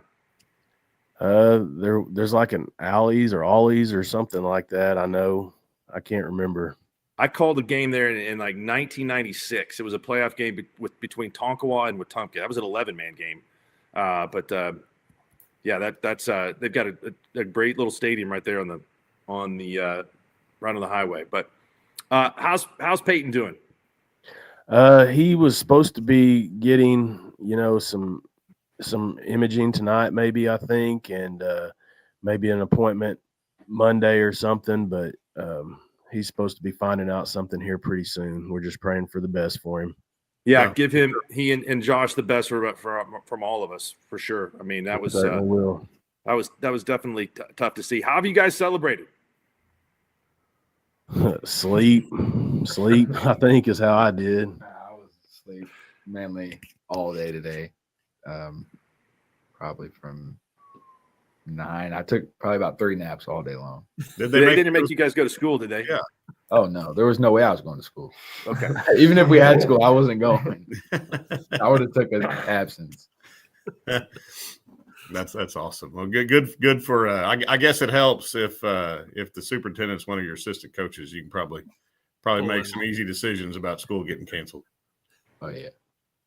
We were pushing our luck on Wednesday at practice. I told him he better go and check the roads about 4:30 so we could see about being in school Thursday. We ended up with a delayed start, but we was giving him a hard time about it. That's good stuff. Well, guys, congratulations. I mean, winning state titles never easy, so soak it in as much as you can and really enjoy it. Happy for you guys. Thank you. Thank you, guys. Really appreciate it. Thanks, fellas. Appreciate you guys. See you, Matt. See you. I mean, that was a crazy game, man. No points in the second half. I mean, no. Yeah, I don't know how. I mean, in an 8-man game, that's hard to do. You guys want to two really good teams. You guys want to check some scores, and then we're going to bring the state champion head coach of the Ryan Cowboys in right after that. So you guys want to do that? Like Shaq mentioned, there are some great games going on right now. The Pawhuska Rejoice game is insane. It's insane. It's 35-34. They just neither one of them can stop the other one. Wow. Pawhuska Pecola 17-12. Tonkawa Pecola 17-12. 9:32 to go in the fourth. And Tonkawa's got it on their own 20. Tuttle by 7 over Broken Bow, 35-28. Looks like Elgin has kind of put away Cushing there, 42-6 in the third. What do we got in? I know Stroud and Adair are in a good one. Right up, 28 all in the fourth. Vian beats Davis 21-0. That game's over. We'll have an East Side final there with Vian earning some revenge against Davis, who beat them last year in the championship game. Washington on top of OCS 34-20 and Jones 42, Marlowe 21. And 3A scores real quick. Sulphur 35, Perkins 8, Lincoln Christian 21, Heritage Hall 7. You guys want to bring in absolute shootout in A2 right now. Fairland 38, Tallahena 34. We talked about those two quarterbacks in that game. Looks like both of them are having some success. That one's in the third quarter. It looks like Homony's going to advance over Allen, so Hominy could be a rematch there between Hominy and Fairland. Looks like it. Do you guys want to bring in Coach Tomberlin from Ryan? Let's do it. Yeah. All right. Let me see if I can. I've been flawless on my my insertions. I think is what you call that. I don't know what those are called. Congratulations. Appreciate it, guys. Yeah, that's big time. I mean, what's the pulse in Ryan right now? It's got to be. Well, it's crazy. It's pretty crazy. We just got in town about 30 minutes ago, I guess, and they told us to bring the bus to Main Street, and we got onto Main Street, and my goodness, it looked like I don't even know how to explain it. It's the biggest thing happened on Main Street in Ryan in a long time. I can promise you. There was a lot of people down there. That's awesome, Coach. Well, congratulations. I know that's it's been a long time coming in Ryan. So really cool for your school and your community. I know that I mean there's a whole bunch of people that are going to wake up with their chest stuck out a little bit farther than normal tomorrow in Ryan. So that's cool. I'm happy for you for sure. Yeah, that's we don't need to tell you this, but that when you haven't won one ever, and to bring the first one, there's never one going to be like that, no matter how many come after it. And so, I hope you guys get to celebrate and live it up. But man, your quarterback, holy cow! I was working a little bit today, but I did catch some of the broadcast and watch what Noah Torres was doing and some of the moves he made and the speed that he has. Man, that's impressive. Yeah, he's pretty special. It's while you guys were talking, I just got the updated stats from our stat guy, and he had 38 rushes for 391. I think he had six or seven touchdowns. I think he had 7. Was it 7? Seven, yeah. He's pretty special, and his type of kid. He's a hard worker, always in the weight room, always doing things. He's a good team leader. And, just so proud of him, and I can't say enough about him, and he's one of those type of kids. I told, I don't know, 2 or 3 guys after the game today, they were asking me about him, and it's 4th and 8 there in the 4th quarter, and we called timeout and trying to figure out what I needed to do. And he just looked, he said, "Put the ball in my hands, coach." He said, "I'll go get the first down." And, he kind of countered to the right and went left and scored a touchdown. I said, "Well, I guess that's how you do it." It makes a pretty easy call right there. Oh, that was an unbelievable play. I mean, that really was. He faked out the entire defense. I mean, that was, yeah. I would trust him. I would trust him. I feel pretty good about that. Yep. What was this year like leading up to that? I mean, you guys have been building on this for the last couple of years, and it's been a process to finally get here to the championship game and not only just get there, but to win it. Well, going into the season, we had all coaches, you kind of have that feeling of, hey, this could be it. This could be the year. The only issue that I was seeing going into the season was that we had to play our district schedule was rough. We had to go to Tipton, we had to go to Mountain View, and we had to play at Geary. And I thought, wow, how are we, are we going to be able to win all 3 of those games, knowing that they're going to be, extremely tough football games. We were able to beat Mountain View and Geary, pretty handily. And then, had a battle with Tipton, that first game with them at Tipton. And so just, kind of in our district and, in our district, we know that, our best spots to finish are 1st and 3rd. Second, like last year, you have to go to have to go to either to Medford. You get past Medford, you're probably going to have Timberlake in the semis.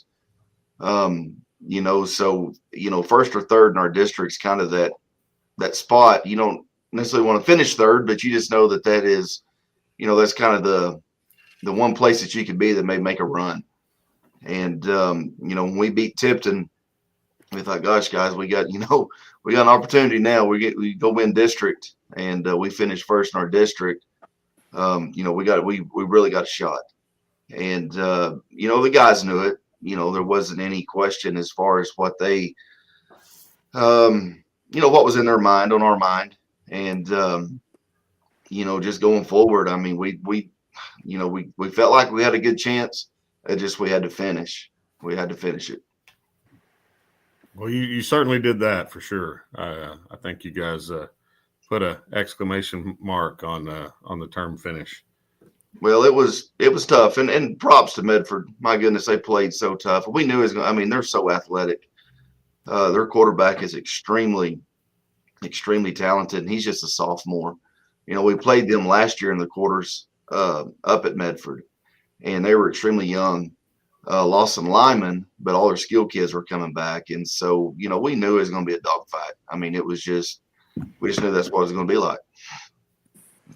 Coach, I've got to give I know you know this about your community, but I got to give your community a big time shout out. We're blessed to be able to do a lot of shows and be able to cover schools all across Oklahoma. And obviously, you know, we can't be everywhere all the time, you know, and we obviously try to do as much as we can to support as many schools across Oklahoma. But man, the feedback we've gotten from and positive feedback from your community and your kids, us just talking about them on our shows. Obviously, we had Chris Elrick, a former Ryan Cowboy, Sure. who's been on a handful of our shows, and so I think he got the community a little energized. But yeah, he did. I was telling our guys we have a lot of people that help us on our shows, and a couple of the Pick'em shows we did a couple of weeks ago is probably some of the best engagement we've ever had was from the Ryan community. It was uber positive, and so that's awesome. Kudos to your town, and obviously you can tell they're really fired up about what you guys have going on. Yeah, and they really are. I mean, the community is, guys. I've been here 18 years, or not. This is my 19th year at Ryan. I was assistant coach under Stan Muggenberg for several years, and took over 8 years ago as head coach. I thought Ryan would be a place that I would go to for a couple of years and then, you know, move on to somewhere bigger, better, whatever. I've never had a reason to leave.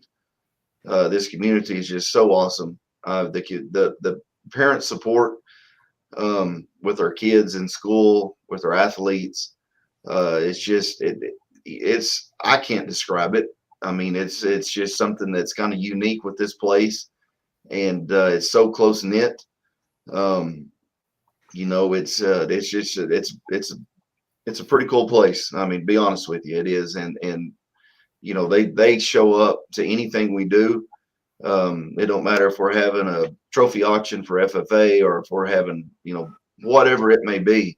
We're going to have a lot of people show up. They really support these kids around here. Can we get some good catfish down there? Sure. You can go to Bill's. You can go to Bill's at there west of Waurika or just south of here at Doug's Peach Orchard in Terrell. They've got some really good catfish down there, but their steak fingers are something that you need to try. Steak fingers, I love them. Yes. Chicken fried steak that's easy to eat. Bill's Fish House also has the hush puppies that are tubular hush puppies. Shaq, you know what I'm talking about? Oh, yeah. Okay. All right. Those are really good. I haven't seen that on a Squirtle food blog yet, but those are If really you guys have never been to Doug's Peach Orchard in Terrell, you need to go. You need to venture that way at some point. I definitely just everything about that sounds incredible. That's on my list right there. Mark, got the best tartar sauce you will ever eat in your life. I can promise you. Mark, we may have to make a trip to Ryan next year. What's your best home game next year? Best home game? Yeah, you got Tipton at home next year? We don't know yet. You know, we haven't started any. We won't know anything until January as far as our districts. And Coach, I think you'll be lucky. Try February, probably. Try February if we're lucky. Yeah, they're saying January. It may be February. They're looking at maybe trying to send us east. But I do know that we'll either be playing either Velma here, possibly non-district, Central, and Surreal. You know, so we'll have one of those three here probably for non-district. Hey, I just pulled up this Peach Orchard place, and I'm telling you what, I mean, that looks unbelievably good. Yeah, it's a nice place. Yeah, it's pretty good. Yeah. Somebody let him sneak a Coors Light into one of these pictures, so I don't know about that. Well, it's an old bar.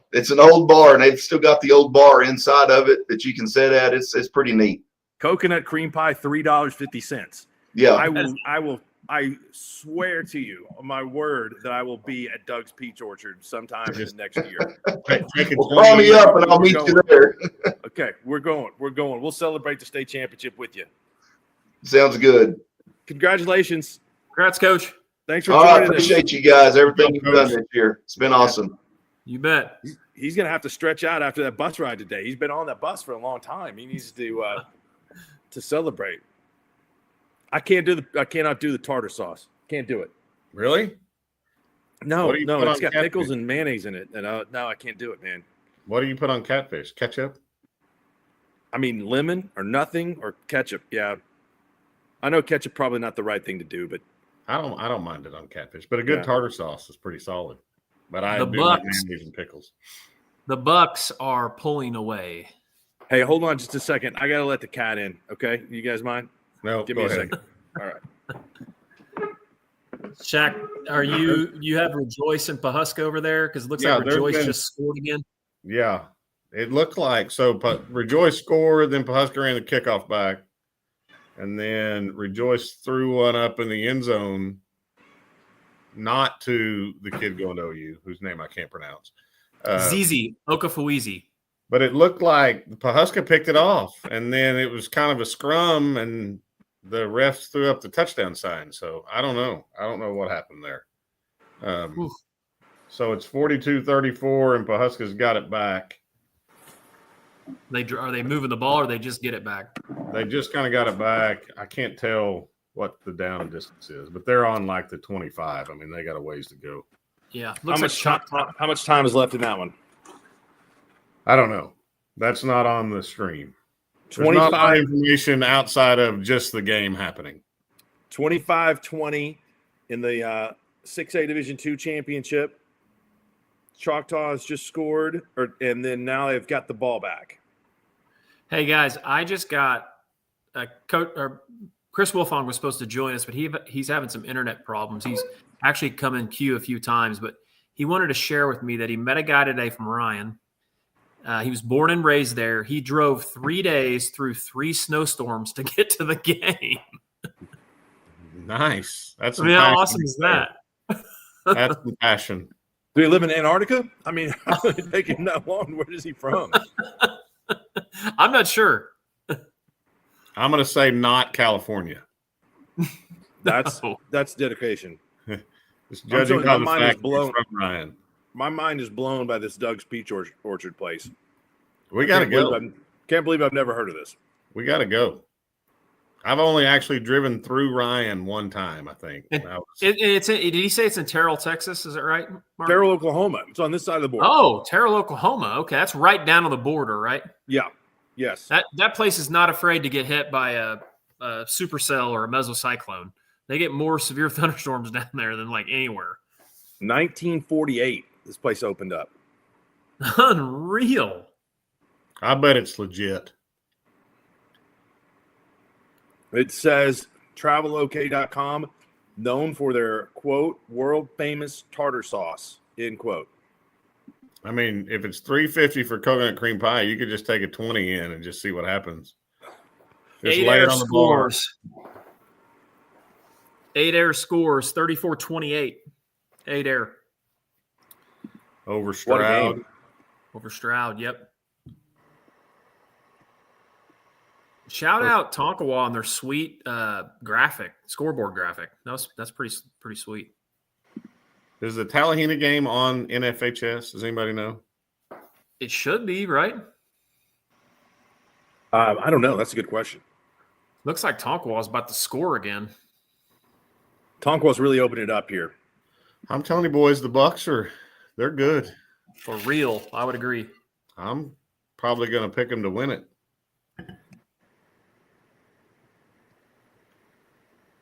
That'd be a good game. Plus, it's got a 4th down coming up. Pahuska does. Where are they at, Shaq?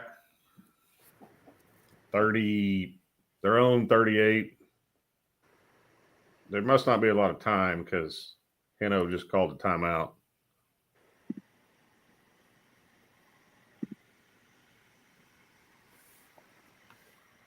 Who's going to win the 6A game? Looks like Choctaw St. just got the ball back, down 5. Oh, really? Wonder how much time's left in that.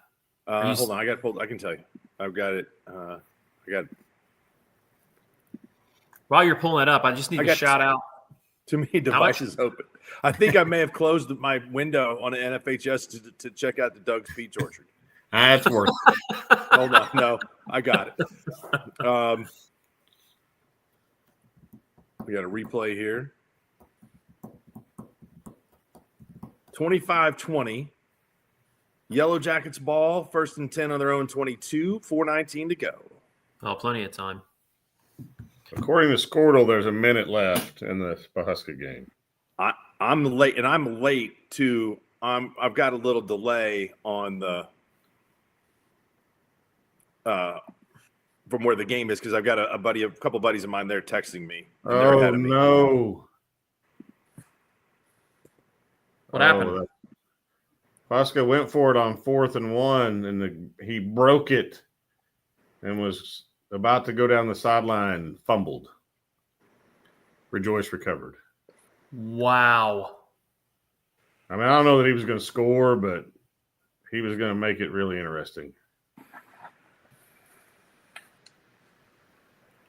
Man. Choctaw, man, they've had a million lives in some of these games. They've had some amazing comebacks. Mark, look at those fries. I saw those, dude. I mean, those are yes. They look like Joe's fries. Yeah, I may need a road trip over Christmas break. Hey, what I was going to say a minute ago, shout out Bobby Schote and his media class, Tonkawa Buccaneers, their student media class. This broadcast is fantastic. They got the little Buccaneer TV logo up in the right-hand corner. Big time stuff coming from a student-led broadcast, in my opinion. Yeah, no, that's awesome. Tonkawa had the car and fully engaged, going up and down the sidelines there in Catoosa.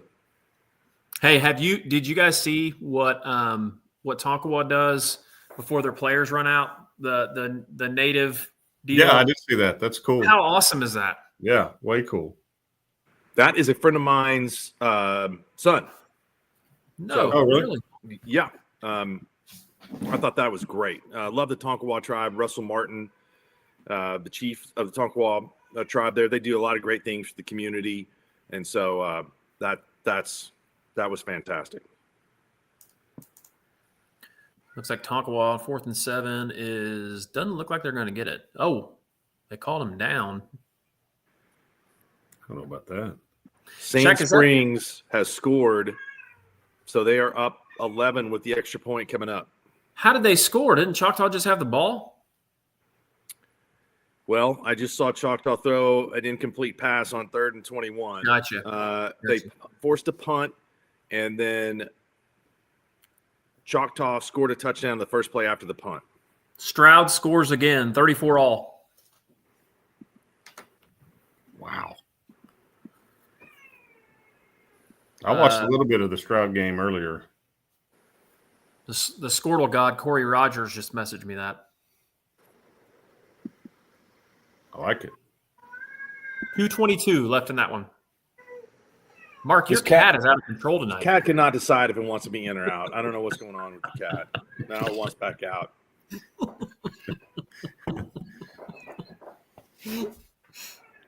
Okay. Oh, go what happened here?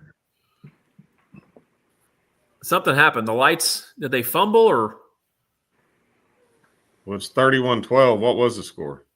It was 31-12 before, I think. I guess we could rewind it. I have that ability. Forgot. Hold on one second.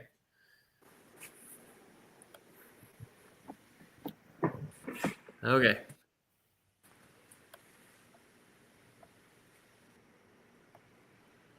Yeah, I don't know what happened. Rejoice just got a first down. This one, unfortunately for the Huskies, I think is all but decided. Choctaw brought a blitz, handoff to the running back, 42 yards, touchdown. 32-20, 3:09 to go.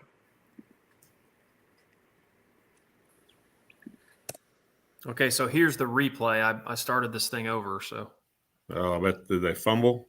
Yeah, they fumbled.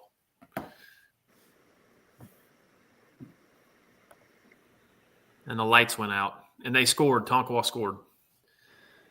This is getting out of control. Yeah.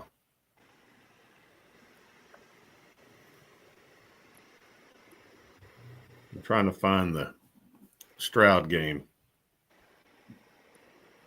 A lot of commercials. Oh, that's good.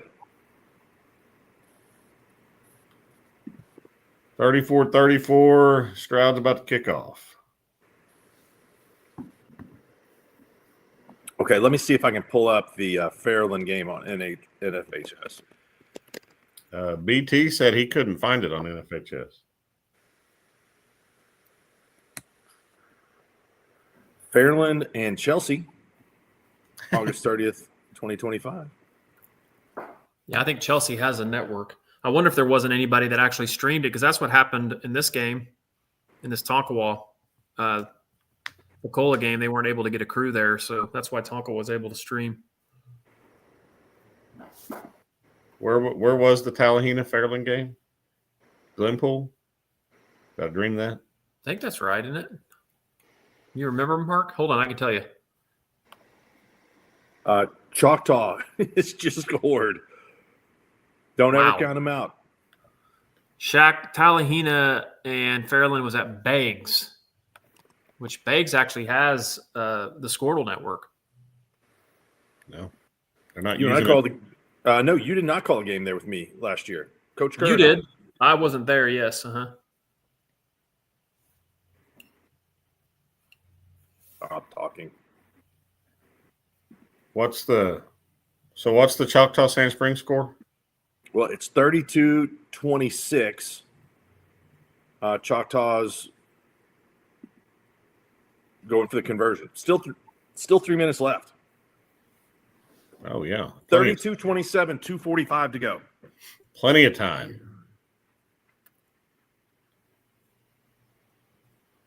Adair's got a third down. How much time's there, Shaq? 1:38 is what it says on the bottom. I don't know if I'm behind or not. So big third down here. Have to punt it away.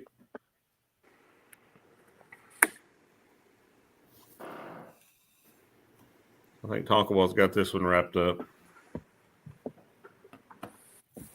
Tallahena pulled ahead 40-38. 40-38 now? Yep. 2 minutes to go. Yeah, there are some great games going on. Tuttle's pulling away from Broken Bow. Ponca City's got a great stadium. Yeah. Solon Stadium there. Boys, I blistered the track for a 56-second quarter to win the county 400 meters my freshman year. Yes. Is there video anywhere? Mom video? Hey, No. Mark, were you an arm pumper, like a real over-exaggerated arm pumper? Dude, I was doing everything I could to try to make these legs move fast. Yeah, I mean, ugly face and everything, right? You know, they tell you, hey, run relaxed. No, I couldn't do that. So there wasn't a lot of competition in K County that year. Ponca City was not allowed to participate. It was just Perry, Tonkawa, Blackwell, Newkirk. That's probably good. It was good for me. I mean, well, yeah. I mean, good for you. Right. I've been running against like Tink Collins and Meat Shaw. I would not have had the gold medal. No, probably not. Oh, almost a pick again. 2 plays, 52 yards for Choctaw. Took him 15 seconds. That's wild. And Green, he had an amazing finish to the run. He caught the ball about the 15-yard line. Dejon Green, D1 guy, showing why he's a D1 guy, got into the end zone. Adair is down to the 40-yard line. 36 seconds left. Tie game. Tie game. Wonder if they got a kicker. I'm going to guess no. Tonkawa kid made a kick. Did you see that? It had to be like 40 yards. That kid can kick it, obviously, as you can tell. In our game that Tom and I called, he drilled one from, I'd say, mid-30s just before the half against Pahuska. So, Mark, you call these NFHS games. Did you guys ever turn the camera around on yourself during the call? No, we haven't had anybody clamoring for that. Well, apparently there is some in the Adair Stroud game. Oh, okay. I'm not sure who the two guys are that are calling it, but you can see them there during the timeout. That means probably I'd have to dress up a little more nicely. Are we doing a pick'em show on Monday night? Yeah. Boys, I'll be coming to you live from Channel 5. Nice. We'll get Damon Lane to hop in there and make some predictions for us. Yeah, we'll get a weather forecast from him for the weekend. It looks like the weather's going to be pretty good next weekend. And so are you doing the sports?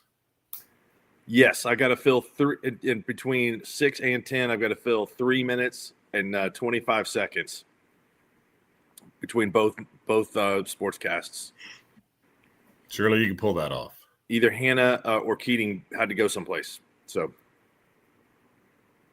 you're next up when that happens. I'm like the guy that comes in when the game is 20 to 3, and they go to the bullpen for a position player to pitch. Bringing in the big guns. Adair's chunking it in the end zone, incomplete. No, Ponca City's fields, it's way nice. They're even their locker rooms and everything, or at least the home. We weren't in the visitor side, but the home setup's pretty good there.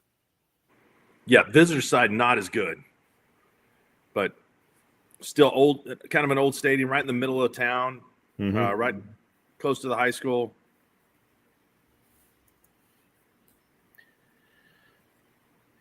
What's the update on Sand Springs game? Okay, go back there. 2nd and 4 for the Sandites, 2:37 to go.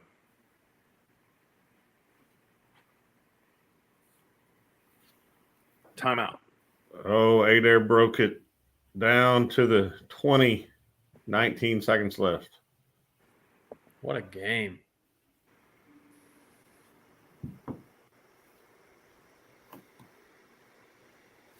I thought he was going to score there for a minute. Man, the pressure really ramps up on you trying to stop these, late game situations. Oh yeah. We can't get an update on the Tallahena game. Surely, I mean, it's been 2 minutes left for 10 minutes.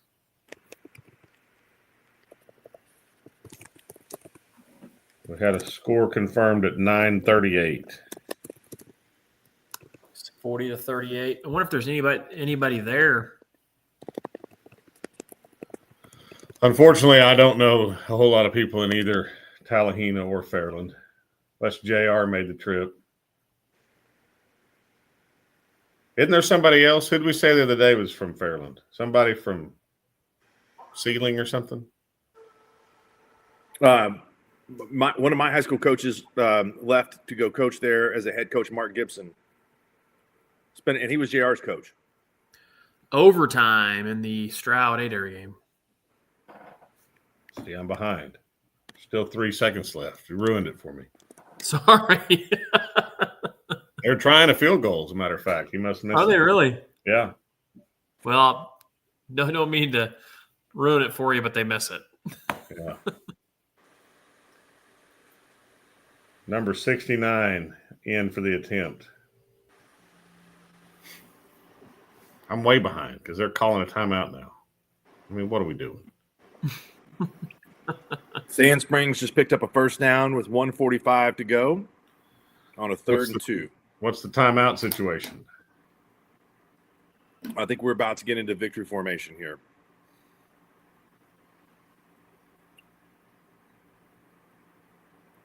Now, who is streaming the who are the broadcasters of the Stroud Adair game?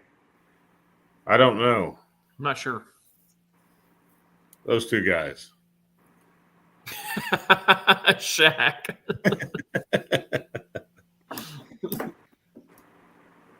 I don't know. I don't have the volume on. It's a final 32-27. Sand Springs is a state champion for the first time since 1966. Nice. Awesome. Good for Coach Klink. Coach Klink does a great job. No, he really does. He's great. 46-40, Fairland. There can't be much time left.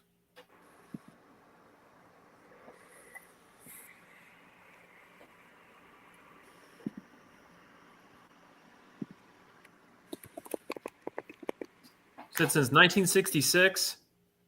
Yes.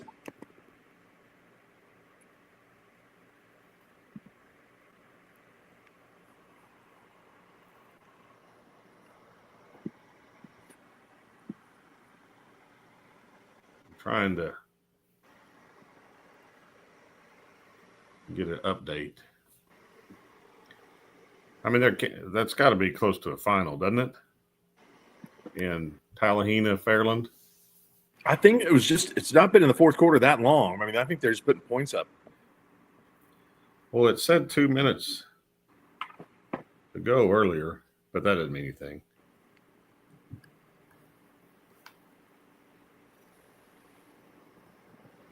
Hominy beat Fairland 36-20 on October 16th in Fairland. So apparently, famous Will Amos is at the game. He said it's 46-40 Fairland with 1 minute left. So the Golden Tigers are going to have a chance. Famous Will Amos. He could go. Emporia State legend. Oh, yeah. Afton Eagle legend. Yep. He rushed for over 1,800 yards in the playoffs his senior year. That's not bad. No, not bad. 5 games, 1,800 yards. Can we tell anything by comparative scores in Class A Division I? I mean, Pecola Tonkawa. I'm just saying, if you look at the margin of victory for Tonkawa over Pawhuska, you look at the margin of victory in the Pecola Rejoice game, and like Shaq said earlier, based on the offensive and defensive lines, an area where Tonkawa is pretty strong, that's going to be maybe a tough matchup for Rejoice.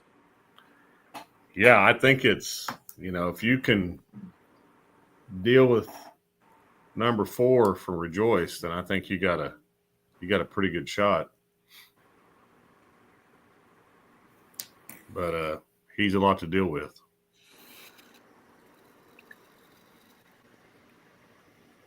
But yeah, I think it'll be a Rejoice Tonkawa will be a great football game.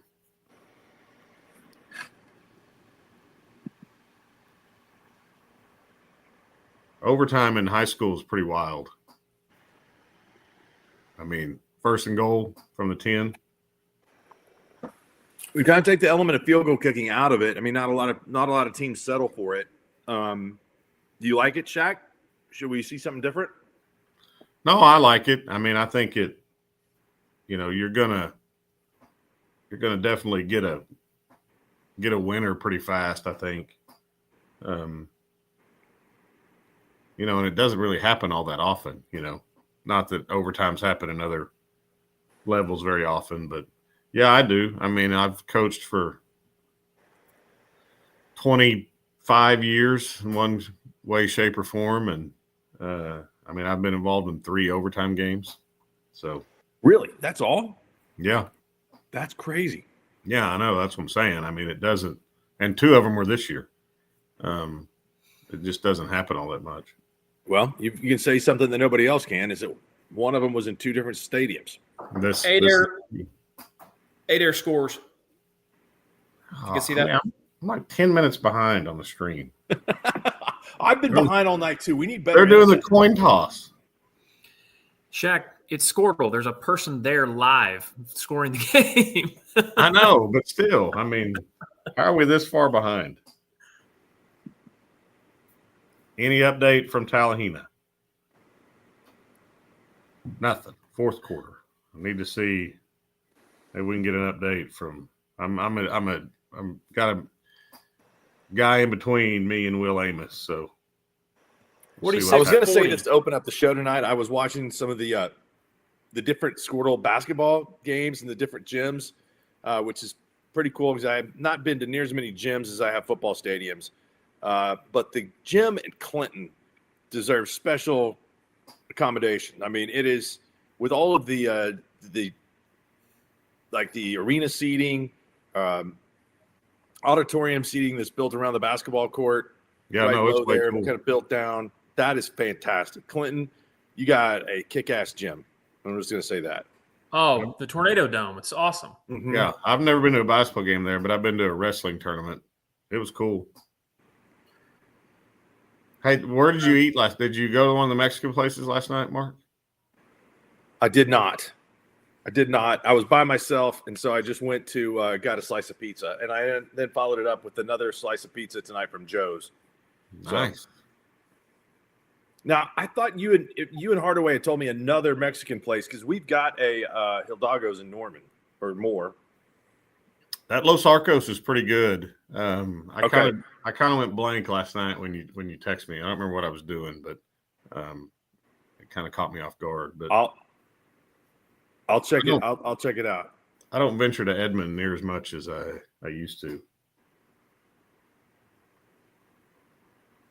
We're gonna have some guests, by the way. Am I looking at a Squirtle score earlier? That is the Chisholm Kingfisher girls basketball game. That's 40-2. Yes, that's accurate. Oh boy. I saw Chisholm's girls live and in person on Tuesday, and I can say that's probably accurate. Tallahena scored 47-46. What a seconds left. How much? 24 seconds left. What a game. Yeah, too bad no one in the state can watch it unless you're there. I mean, we would have streamed it. What are we doing? And you said it's at Beggs? Yeah. Yeah, they have streaming. Beggs got a nice football field.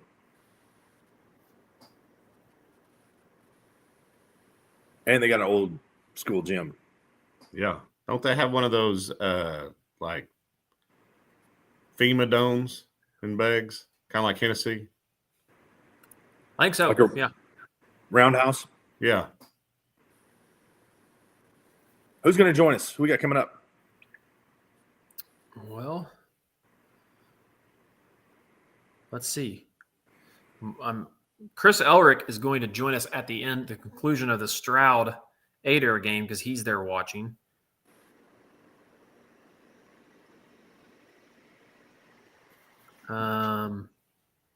It looks like the Tonkawa Buccaneers may join us.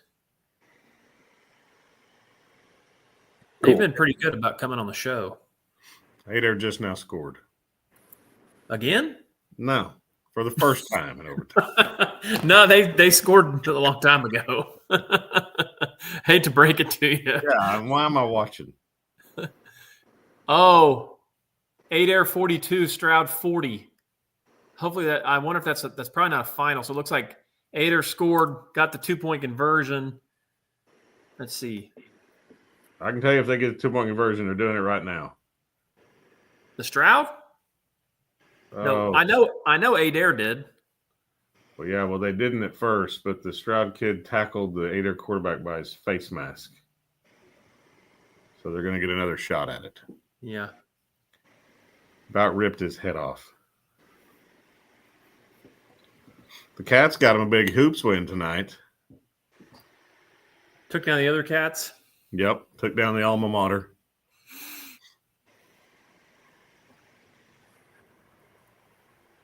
But this Tallahena game's got to be a final, doesn't it? You would think so. I mean, what a game. I'm going to have Kelly send it to me. What about this Adair Stroud game? I mean, 42-40 in OT. Have we asked Chris? Is it over? I'm getting ready to text him. Can we FaceTime something?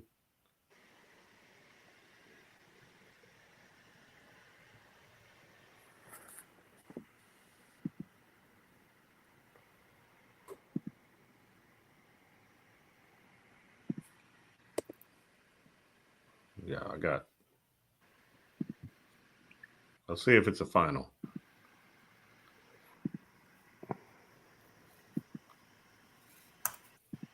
Final, Adair 42, Stroud 40. Oh, heartbreaker. Man, that is. These last two games have been as good as any. Back and forth. Yeah. I mean, we just can't get a final. And it still says a minute left on the Squirtle deal. Come on. We need the Tigers First Baptist Church pastor to update us. I mean, he was all over it. Shaq, you want to, or Mark, you want to run back through the scores just real quick? Sure, I'll do that. Let's see here. Final. Tallahena over Fairland. There you go. Shaq, can you get Tallahena's coach on? Right now? Yeah, after the game. I mean, we might want to give him a minute, but yeah, I can. We might want to give him a minute. I've been hearing about how great of an interview he is. So I promise you, the post-game speech will be awesome. It'll be on TikTok too. I mean, he's kind of TikTok famous. Can you message him? See if he'll come on? What is do we know Kelly's handle on TikTok? No, but I bet if you it's not him. It's like whoever films him all the time. I bet you can just search Tallahena football and it'll pop up. Okay. Here we go. There he is. He's great. Right now, from the very first play to the very last play, man, it's a heavyweight fight. Okay, you got to play with extreme eye control, be super disciplined. Always, you got to be the most physical team out there, man. When it's over, and you'll win a football game. If you do that, exactly what we've done to this point, you're going to win. Follow. I never played with eye control. That's part of the problem. Nobody ever told me to do that. Class 4A, Tuttle beats Broken Bow 49-28, but that is the best game that the Tigers of Tuttle have been given all year long. So they will advance to the championship rematch of a year ago against Elgin. Number 1, number 2 team. They've been different in different polls, but they've been both 1 and 2 all season long. That's going to be a great one. It will be the finale next Saturday night. Should be awesome. Class 3A, got to give it up to, I think, both teams, Heritage Hall and Perkins in defeat. And we got another rematch in Class 3A with Lincoln and Sulphur. Number 1, number 2, all season long. So that one should be worth the wait, again, to see that there. 2-1, it was Jones 48, Marlowe 21, Washington 41, OCS 20. So the state championship game will be Jones versus Washington. Washington was number 1, had that long winning streak coming into the season. Jones took their place the week after they lost to Sulphur. So those two teams have been 1 and 2 the entire year in Class 2A Division 1. 2A2, we just talked about having this great game. Adair wins 42-40 over Stroud in Ponca City. Coach Ellerick will join us and will give us the description of what happened there. That was the site of that great Muskogee Deer Creek game a couple of years ago in Class 6A Division 2 that came down to a 2-point conversion there, I think, in the west end zone of Sullen Stadium. Vian 21, Davis 20. So it's Adair and Vian. That's another number 1 versus number 2 matchup in Class 2A Division 2.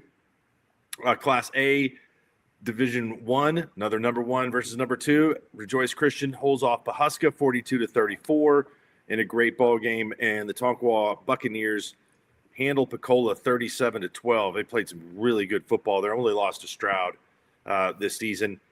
Tallahena over Fairland 47-46. So the Golden Tigers go back to the state championship game where they will face the Hominy Bucks. 44-21 winners over Allen. Hominy number 4, Tallahena number 1 coming in. Of course, we had 2 state championships handed out today, and it's been a long time coming for each of these teams. The Ryan Cowboys win it 60-30 over Medford, their first state championship. Thanks to Coach Tomberlin for coming on the show tonight after that long bus ride home, which I'm sure was a little less long after the victory. And then 6A Division 2, Sand Springs Sandites. We had them number 1 going into the playoffs. They win it 32-27 over Choctaw. And Bobby Klink celebrates the first state championship there, the banks of the Arkansas River, since 1966. And we got 2 good ones coming up tomorrow. The banks of the Arkansas River. Well said, Mark. That was there's 2 banks. There's one on each side. I think we could just say the bank. It's got to be the banks. It was well placed. Have you ever driven in on Highway 51 from Stillwater into Tulsa? And it's pretty scenic right there. Yeah, it is. Going through Manford. Yeah. How about this? Courtesy of I Was at the Game. Brad Beller, 200th career win tonight. Nice. Good for Brad. Shout out Chris Wilfong, and I was at the game. He's always at the game, literally. Is that 200 at Washington, or is that that does include the wins? I think that's both, because I talked to him earlier in the year. Yeah, it's career win. Yeah. Yep. Career win 200. Stroud fumbled the snap on their 2-point conversion. Did they really? I mean, he picked it up, but it wouldn't. I mean, at that point, it was a lot of pressure. A lot of pressure late in those games. Yeah.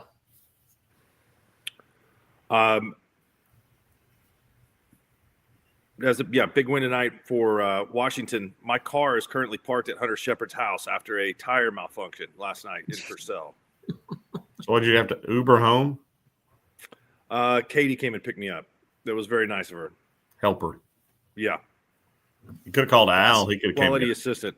If not, I'd have been booked up with Hunter last night. And I learned a lot about what's going on around the state. I would have learned a lot. Yeah. Man, this has been a great night. It's been a great night of games. Yeah, it really has been.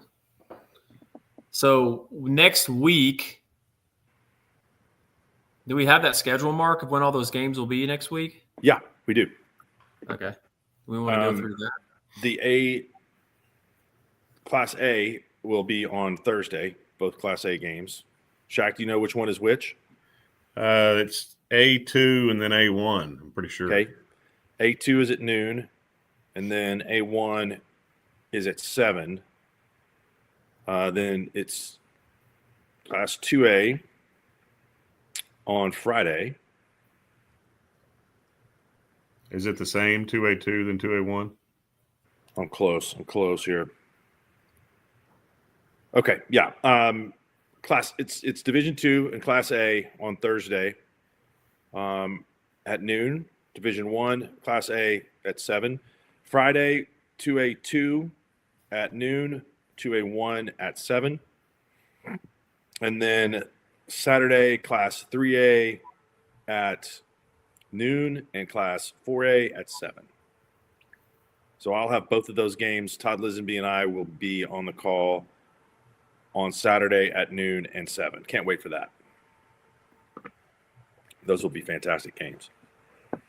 Collegiately, who is winning that Tulane North Texas game? It was close earlier on. It is not close now. 31-13 Tulane on top. Gotcha. I mean, it's on behind you, or it was. I know. I haven't turned around. I'm trying to make sure this production quality is going good, Shaq. You're doing a great job. So I guess that means the Pokes get their coach on tomorrow. Well, they're getting him. They were already getting him on Monday anyway. If they would have won, he was still coming up for a press conference.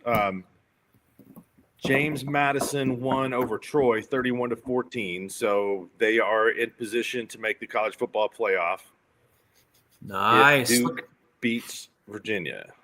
We have Coach Harmon. Do you want to go to Coach Harmon, Mark? Yeah, absolutely. Awesome. We will bring Coach Harmon. Trenton, what up? What's up, guys? How are you? What's up? Congratulations. Thank you. I can't believe these kids here. It's amazing. Yeah, no. Go ahead, Shaq. No, they played really well tonight. You guys have been playing really well the last 2 games for sure.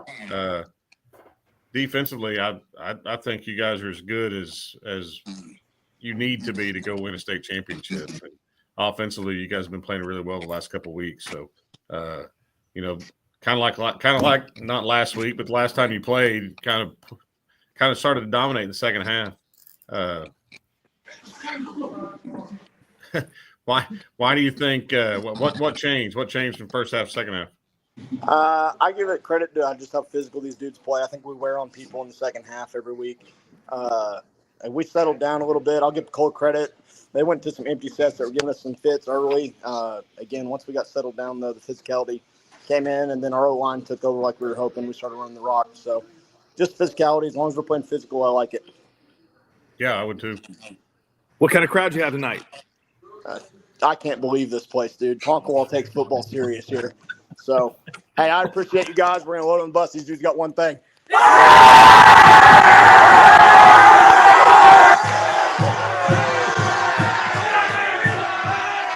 Congrats. That's awesome. That's good stuff.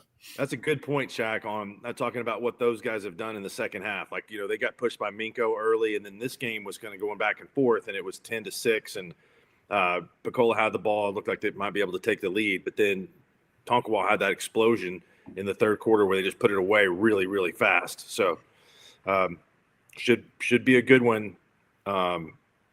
Rejoice with the defending state championship coming in. I think that might be a different favorite in the championship game.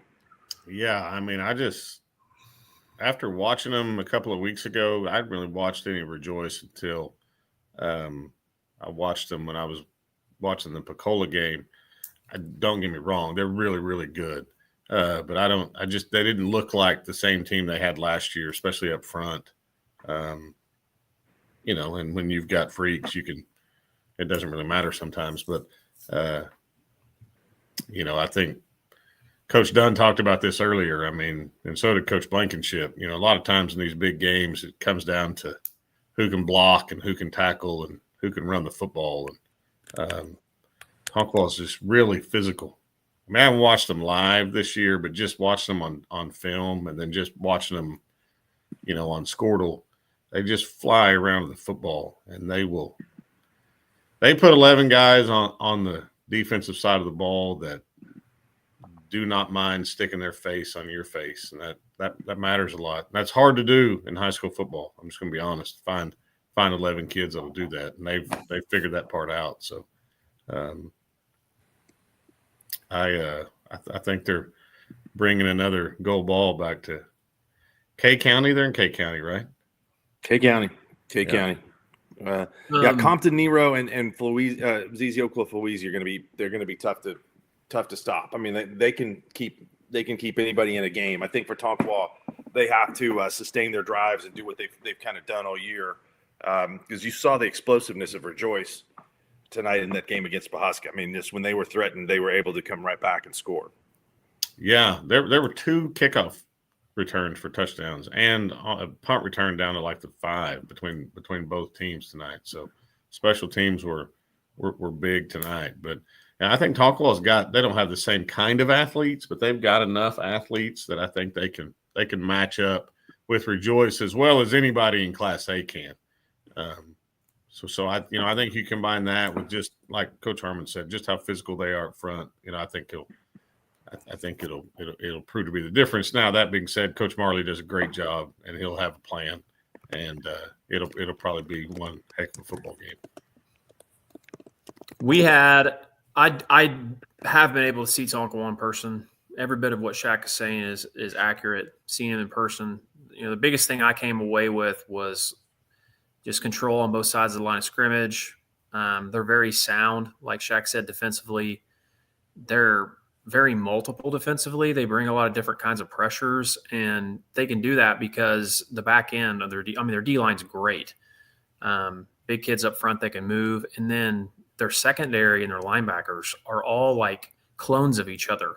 They're all like 6 foot to 6'2", 175 to 185 pounds, and they can move all over the place. And when you're playing the level of athlete that Rejoice is going to put out there, because Rejoice is, as we know, has not only 2 of the best athletes in 2 of the best athletes in the state, and 2 of the best athletes in the nation. I mean, quite frankly, playing on that team. And if you're going to be able to somehow find a way to beat them, you're going to have to be able to match them somewhat athletically. I would also say I've seen Rejoice just bits and pieces of them this year. Mark and I saw them last year against Fairview. and I just thought they overwhelmed Fairview. And obviously, when Bernard got hurt, it made it super difficult for Fairview to have a chance in that game. But I would agree. I think this is a game that if Tonkawa can control the trenches and can be the more physical team and then can limit the big plays, that I think you could see Tonkawa winning it. I could also see Rejoice winning it just because, like Shaq always says, and all of us say, teams with the best players, a lot of times that's a good recipe for a victory, especially, state championship type games. Usually the teams with the best players wins. But I think, man, it's going to be an absolute classic state championship. Matter. Can Sulphur pull off the unthinkable? Coach Cole was pretty confident last week that he thought that they could. And Heritage Hall gave Lincoln at least a contest tonight. And I didn't think we also talked with Brett Bogert, and he seemed pretty confident, and rightly so, that they were going to show up because they've gone up against Lincoln Christian more than their fair share and held their own. So that's going to be a good game. I would say yes, they can. I'm looking forward to seeing Maddox Mobley and just seeing what kind of player he is. Are you calling that one? Yes. Yeah. What other game do you have, Mark? Next. I have got both the Class A's and then the 3A, 4A. Nice. Well, you better study up on TikTok this week. You'll have some questions for Coach Travis. I texted him earlier. I got nothing back. So my guess is he's still celebrating. He probably didn't have his phone out on the field. Okay, I told you guys a little bit earlier tonight that my first cousin's son was going up against Frisco Lone Star tonight. Frisco won it 58-38. That score corrected because it keeps going back and forth. I'm on Dave Campbell's website. It was they had it one time at 59-58, but it was 58-38 the final. Good grief. Have you guys ever been down to the state championships week in Texas? I've watched them all on the Fox Sports channels. You haven't been live? I've not been live, no. You need to go. I haven't been. I want to go. I thought about doing it this year. I want to go watch like the Thursday, Friday morning games. I've been down to the Friday night, Saturday, watch the big schools, but I want to go down and watch the small 11-man, the 2A, 3A games. I think that'd be really cool. It's a wild scene, though. I mean, they pack them in down there. Aledo, they played that game tonight at the Star, so the winner of it gets Aledo, who beat Denton Ryan tonight. Aledo typically puts out a decent team. Shaq. Oh man. Get a shout out from Becca at Vipe. What's up, Becca? I saw Becca on Thursday.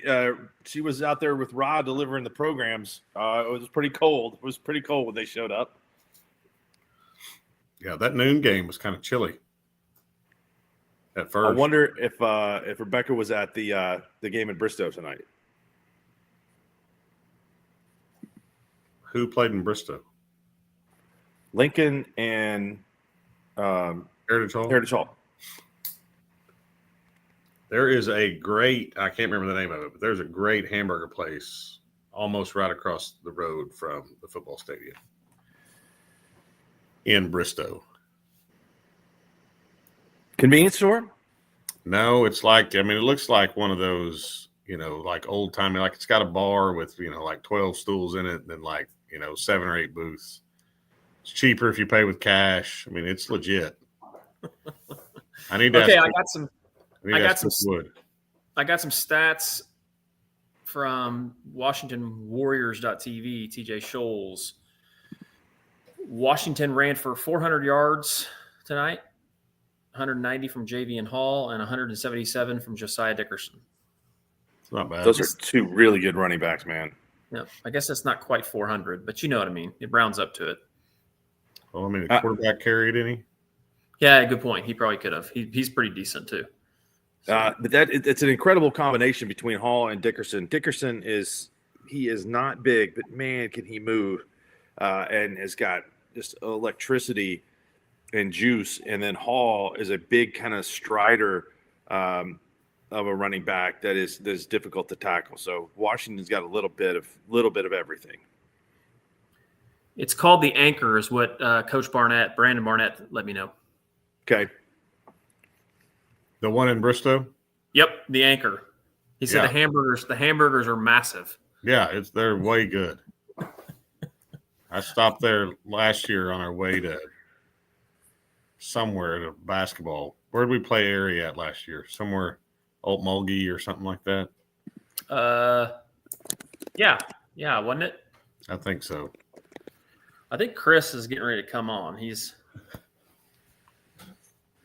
I think he would be somebody that would be a great conversation to talk about that game. It'd be cool if we could get Will Amos on. I don't have his number. Yeah, I don't either. The Anchor is they got burgers and fries a little bit like the Peach Orchard. Oh, it's legit. It's way good. Places now, this says that they've got malts and shakes. Mm-hmm. Do all places now have malts and shakes? I've never been able to really tell much of a difference between a malt and shake. They're both really good, so it doesn't matter. You can't taste the malt when they put it in there? No, not really. I just taste the ice cream. Yeah, no, they advertise it like it's, there's like a sign when you're walking in that says that they have both. I mean, if there's anybody out there, for one, our coverage of the sports tonight was top notch. The coaches, I mean, it's awesome that these coaches always jump on.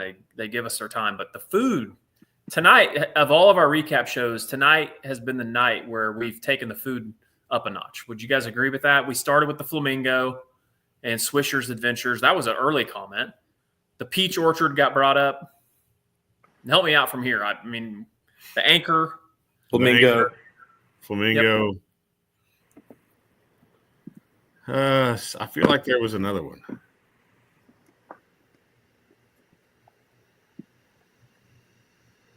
I just sent you both famous Will Amos's number. So see if we can get him on the show. Is he coaching somewhere now? I think so.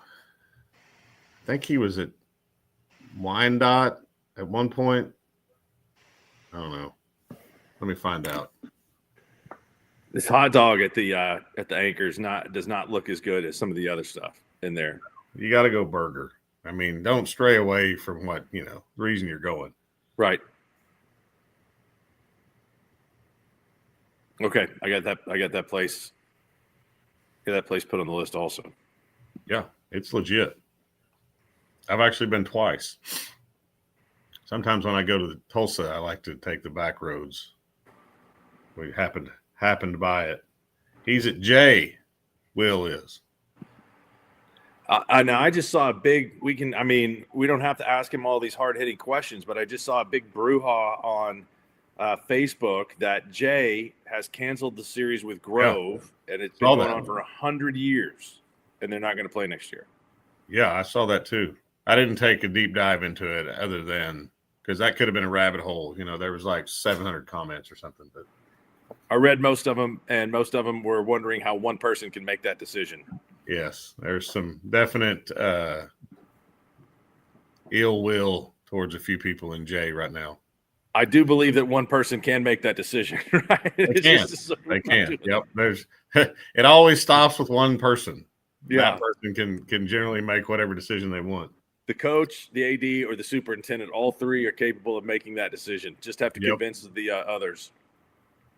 Yeah. But that's a shame. I mean, I know that's I love the historic rivalries. That's one of the oldest in the state. It's too bad that that's coming to an end. But we've seen a lot of great rivalries come to an end based on the difference in population and enrollment. And I don't, some of them are hanging in there. Shaq, there's a few rivalries that are still taking place between a Class A school and a Class 3A or Class 4A school. The Hominy Cleveland rivalry is that way. There are a few others, but man, I mean, if you're a smaller community, to just see that rival just keep getting bigger and bigger and bigger and bigger, it's tough to maintain competitiveness. Yeah, I have a feeling it's going to happen to us at some point.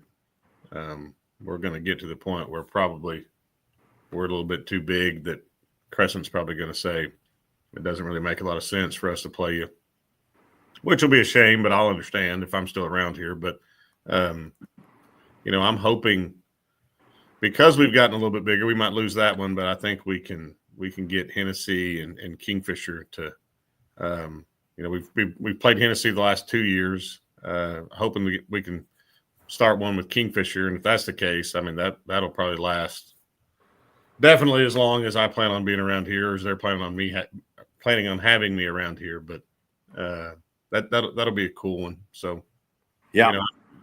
What is Grove's 5A, aren't they? Grove is 4A, but they're at the top of the list. I mean, they're pretty close to the bottom. I mean, they have been 5A. Yeah, I mean, I kind of get it, but the Cleveland Hominy one's pretty wild. I mean, they were playing when Cleveland was 4A, weren't they? Weren't they still playing? Yeah. There's not many 4A games. That there's one other one. I think I'd have to think about it. Doesn't Marlowe somebody pretty big? Marlowe Chickasha, but that's a 2A, 4A right now. Yeah. But that in time had been a 5A, 2A matchup. It is cool for some of the schools that have played each other year in and year out, like Sand Springs and Sapulpa, one of the oldest rivalries in Oklahoma. The two schools have basically stayed the same size all the way through. Eufaula, Chakotah, another one. Yeah. Schools have stayed the same size. Yeah, there's a lot of those out there in the Panhandle that lost. When some of those schools went 8-man, some of them stayed 11-man. Yep. Like Hooker. I mean, they don't have anybody. I mean, every school out there that they probably played forever is 8-man now. That's true.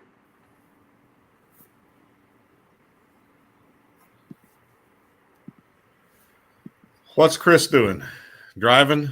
I have no idea. That's his phone lost service all of a sudden. Where were they at? No, not where the bags. Ponca. I think we don't need Chris. We're going to be able to get Adair on. How about that? I'll just bypass him. Yeah. Cut out the middleman. Yep. Cut out the middleman. It looks like Sweatfigure is going to help me get Brady on. So great. Give me 5 minutes. What? So. Brady's not the oldest. Isn't there another one older than him? I think you're right.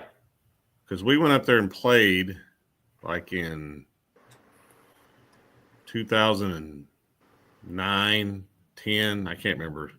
Yale dropped us, and I needed a game, and somehow Adair was open. So we went one time to Adair. It was 0-0 going in the fourth quarter, and I think they suited up 65, and we suited up 25. It was 21 rip at the end of the game, but it was cool. And there was a Bradbury playing quarterback, and I think he was his older brother. What year was this shot? I mean, you're making me think, and I'm old. It would have been like, I think it was 2010.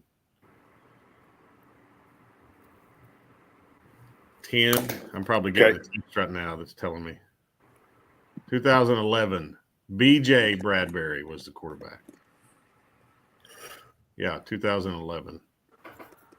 Nick Friesen seconds the best burger in Enid as the Flamingo.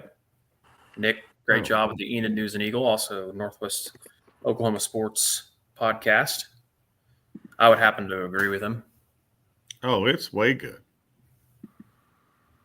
Aren't they on like their third different owner since the original?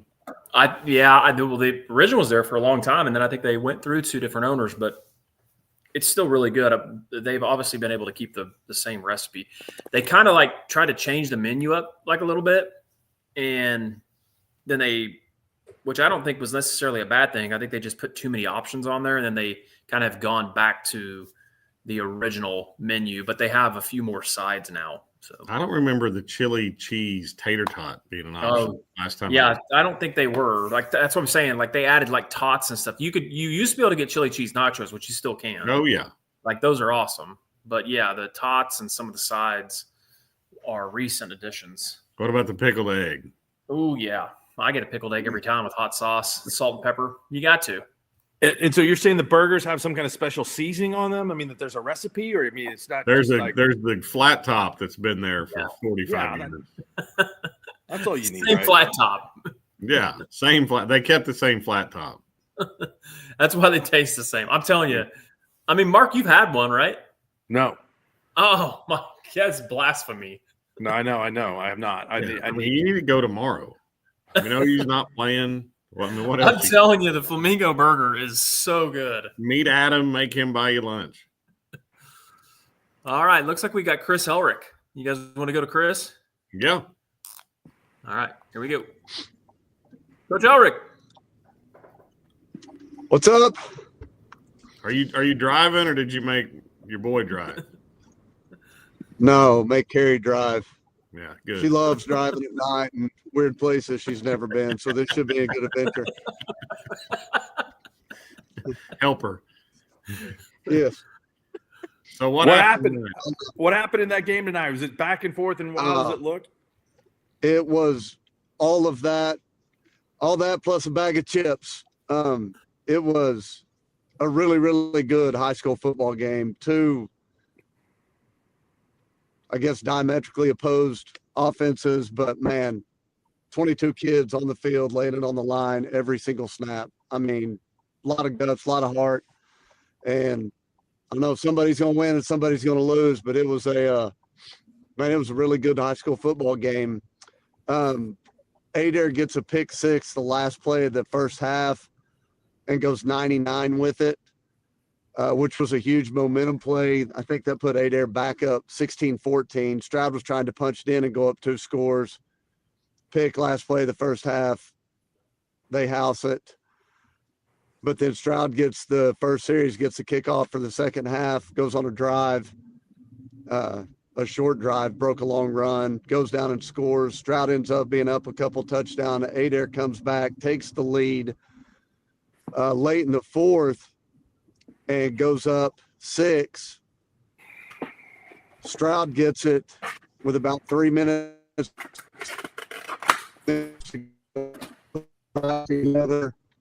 Late in the fourth,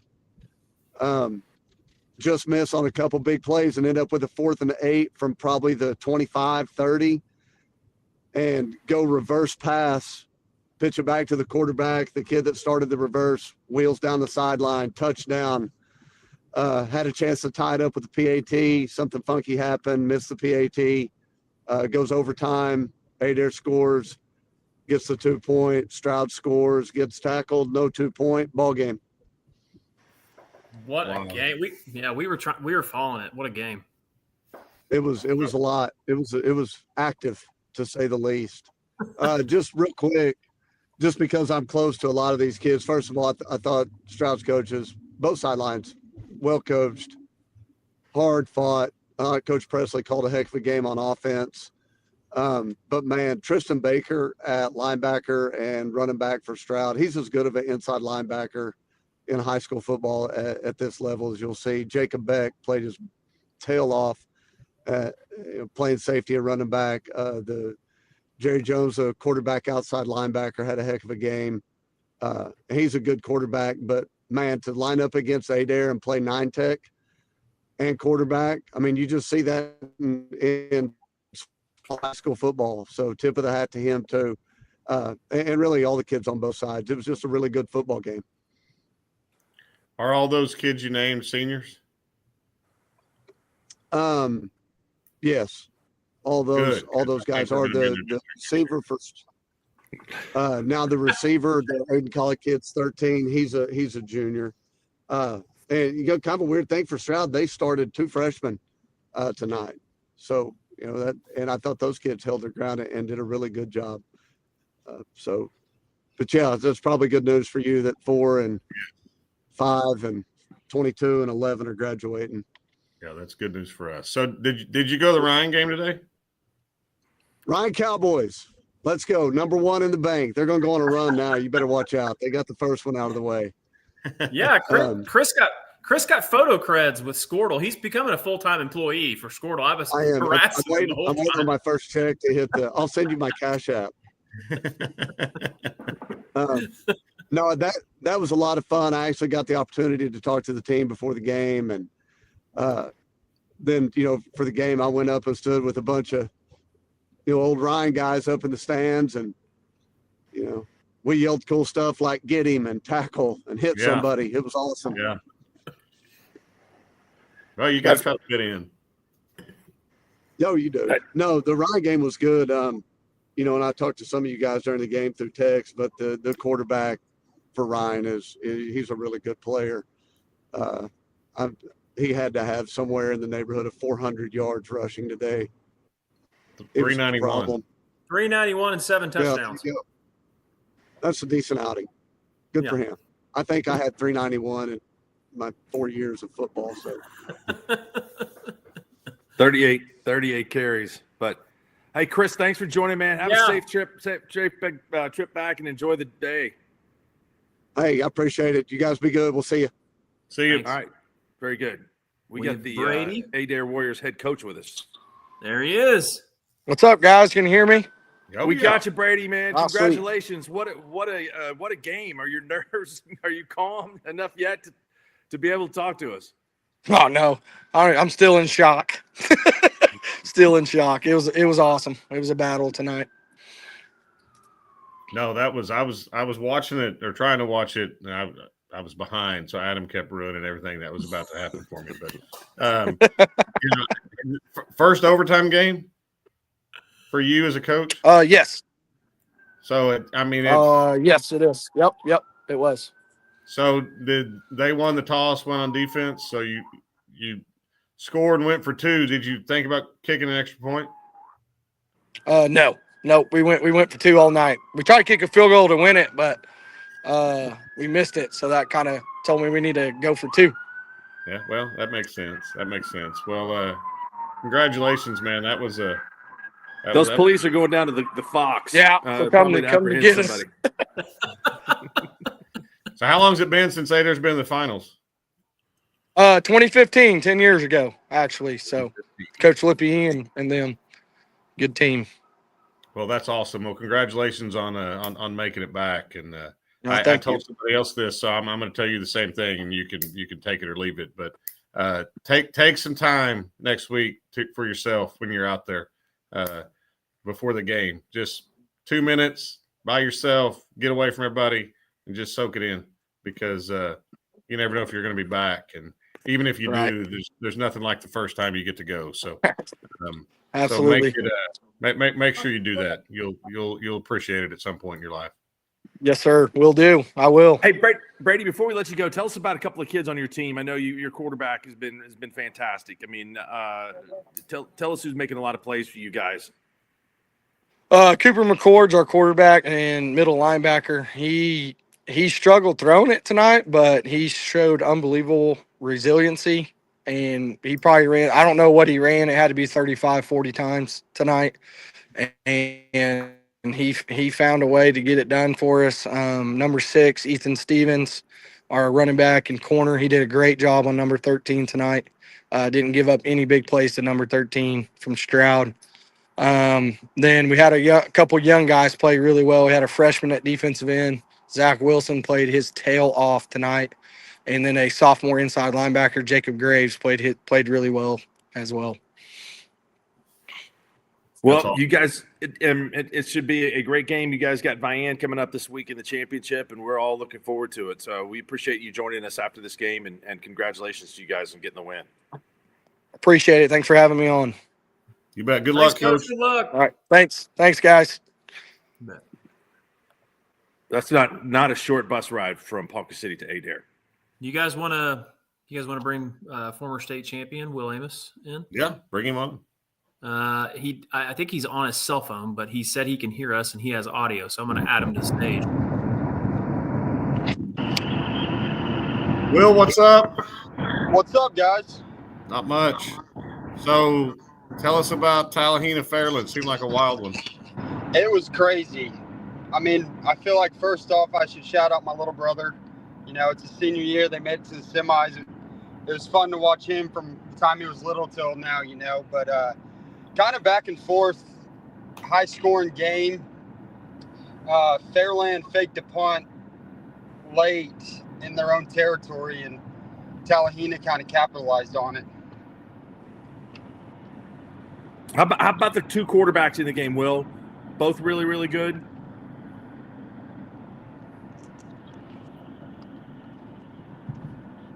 We lost you. Oh, there he is. I don't know what happened. There he is. Yeah. How about the two quarterbacks? Both really, really good?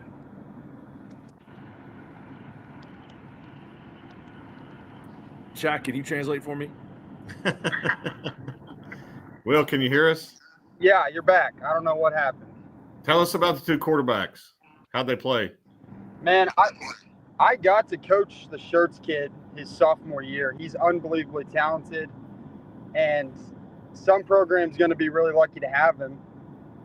I had never seen the Tallahena kid, but, you know, I knew he put up a lot of numbers, and he's unreal too. So when you got two dudes like that going at each other all night, it's always fun to watch. Yeah, I mean, it seemed like it was legitimately whoever gets it last gets the win kind of a thing. Absolutely. Fair assessment? Yes, absolutely. I thought, you know, when Tallahena scored with 24 seconds left, I'm like, well, you know what? They've been going back and forth. 24 seconds seems like a lot of time. I thought Fairland might have another chance to go on and score. Yeah, no, we were following along on Squirtle. It was wild. Every time I thought, well, surely that's going to be it, then there was another score. So I'm sure for both coaches and anybody directly involved in the game, it was probably a horrible situation. But for just a casual fan watching, I'm sure it was an awesome football game tonight. It was awesome, but I mean, you could kind of tell it was just whoever got the stop. You know, I think they stopped each other twice the whole game. It was just really high-powered offenses. Well, Will, we appreciate you coming on, man. Be careful driving back. Well, I appreciate it. Thanks, guys. Yeah, you Thanks, will. Will. See you. See ya. Got the final box here from the 6A Division II state championship game, and man, this was it was just even. When you look at some of the numbers here, Sand Springs out first down, Choctaw 16-14, 147 yards rushing to 114. Choctaw threw for 219. Sand Springs threw for 191. That makes the total offense 338 for Sand Springs, 333 for Choctaw. Wow. So that's about as close as you can get. Looking in here for any turnovers. Yeah, I was looking for turnovers. No points off turnovers for either team. One interception for Choctaw. That was one interception that was thrown by Sand Springs, picked off by Choctaw. That was it. So Easton Webb finishes his career 14 of 20, 191, 2 touchdowns. Dominic Forbes, who is a junior, will be coming back next year for Sand Springs. 6 catches, 68 yards, 2 touchdowns. His touchdown totals for a career. Let me look at this because I've got that written down here. The last 2 years, Dom Forbes now has 34 touchdowns receiving. And so he's got another year to go. That's pretty impressive. Titus Hawk, big-time recruit, caught a touchdown pass in the game for Choctaw. Meyer Morgan, really extremely elusive running back, ran for 66 yards and 2 scores. And Sand Springs gets it done, knocks off Choctaw, and wins the state championship. So congratulations to them. Big night from Brock Odell. He ran for a touchdown and made 13 tackles on defense. So he got his money's worth playing on both sides of the ball. Yeah, for sure. There's been some – Brock Odell ran for 3 touchdowns on the night. There's been some I mean, historic state championships this weekend. I mean, Ryan winning their first one ever. Sand Springs winning their first one since the 60s. I mean, that's pretty cool. You know, it's pretty great way to start off the first weekend of the state championships. Well, fellas, I think if you guys are ready, I think we could probably call it a night. What do you think? I think yeah, get ready for another big day tomorrow. So it was a lot of fun. Thanks to all our guests tonight that stopped by and gave us some time. And looking forward to the games tomorrow. Yeah, be sure to tune in NFHS. Tune into all the games. Mark is calling the Bixby Owasso game, correct, Mark? Yeah, calling both. I'm calling both games okay. tomorrow. Yeah, you better rest up. I know. I probably need to get some sleep. Get your beauty rest, Mark. Shaq and I will not be calling games tomorrow. So no, we won't. I may meet up with you and we can go to the, what was it called again? The Cotton Patch, the Peach Patch, or yeah, down in Ryan. Yeah. I mean, why not? What else we doing?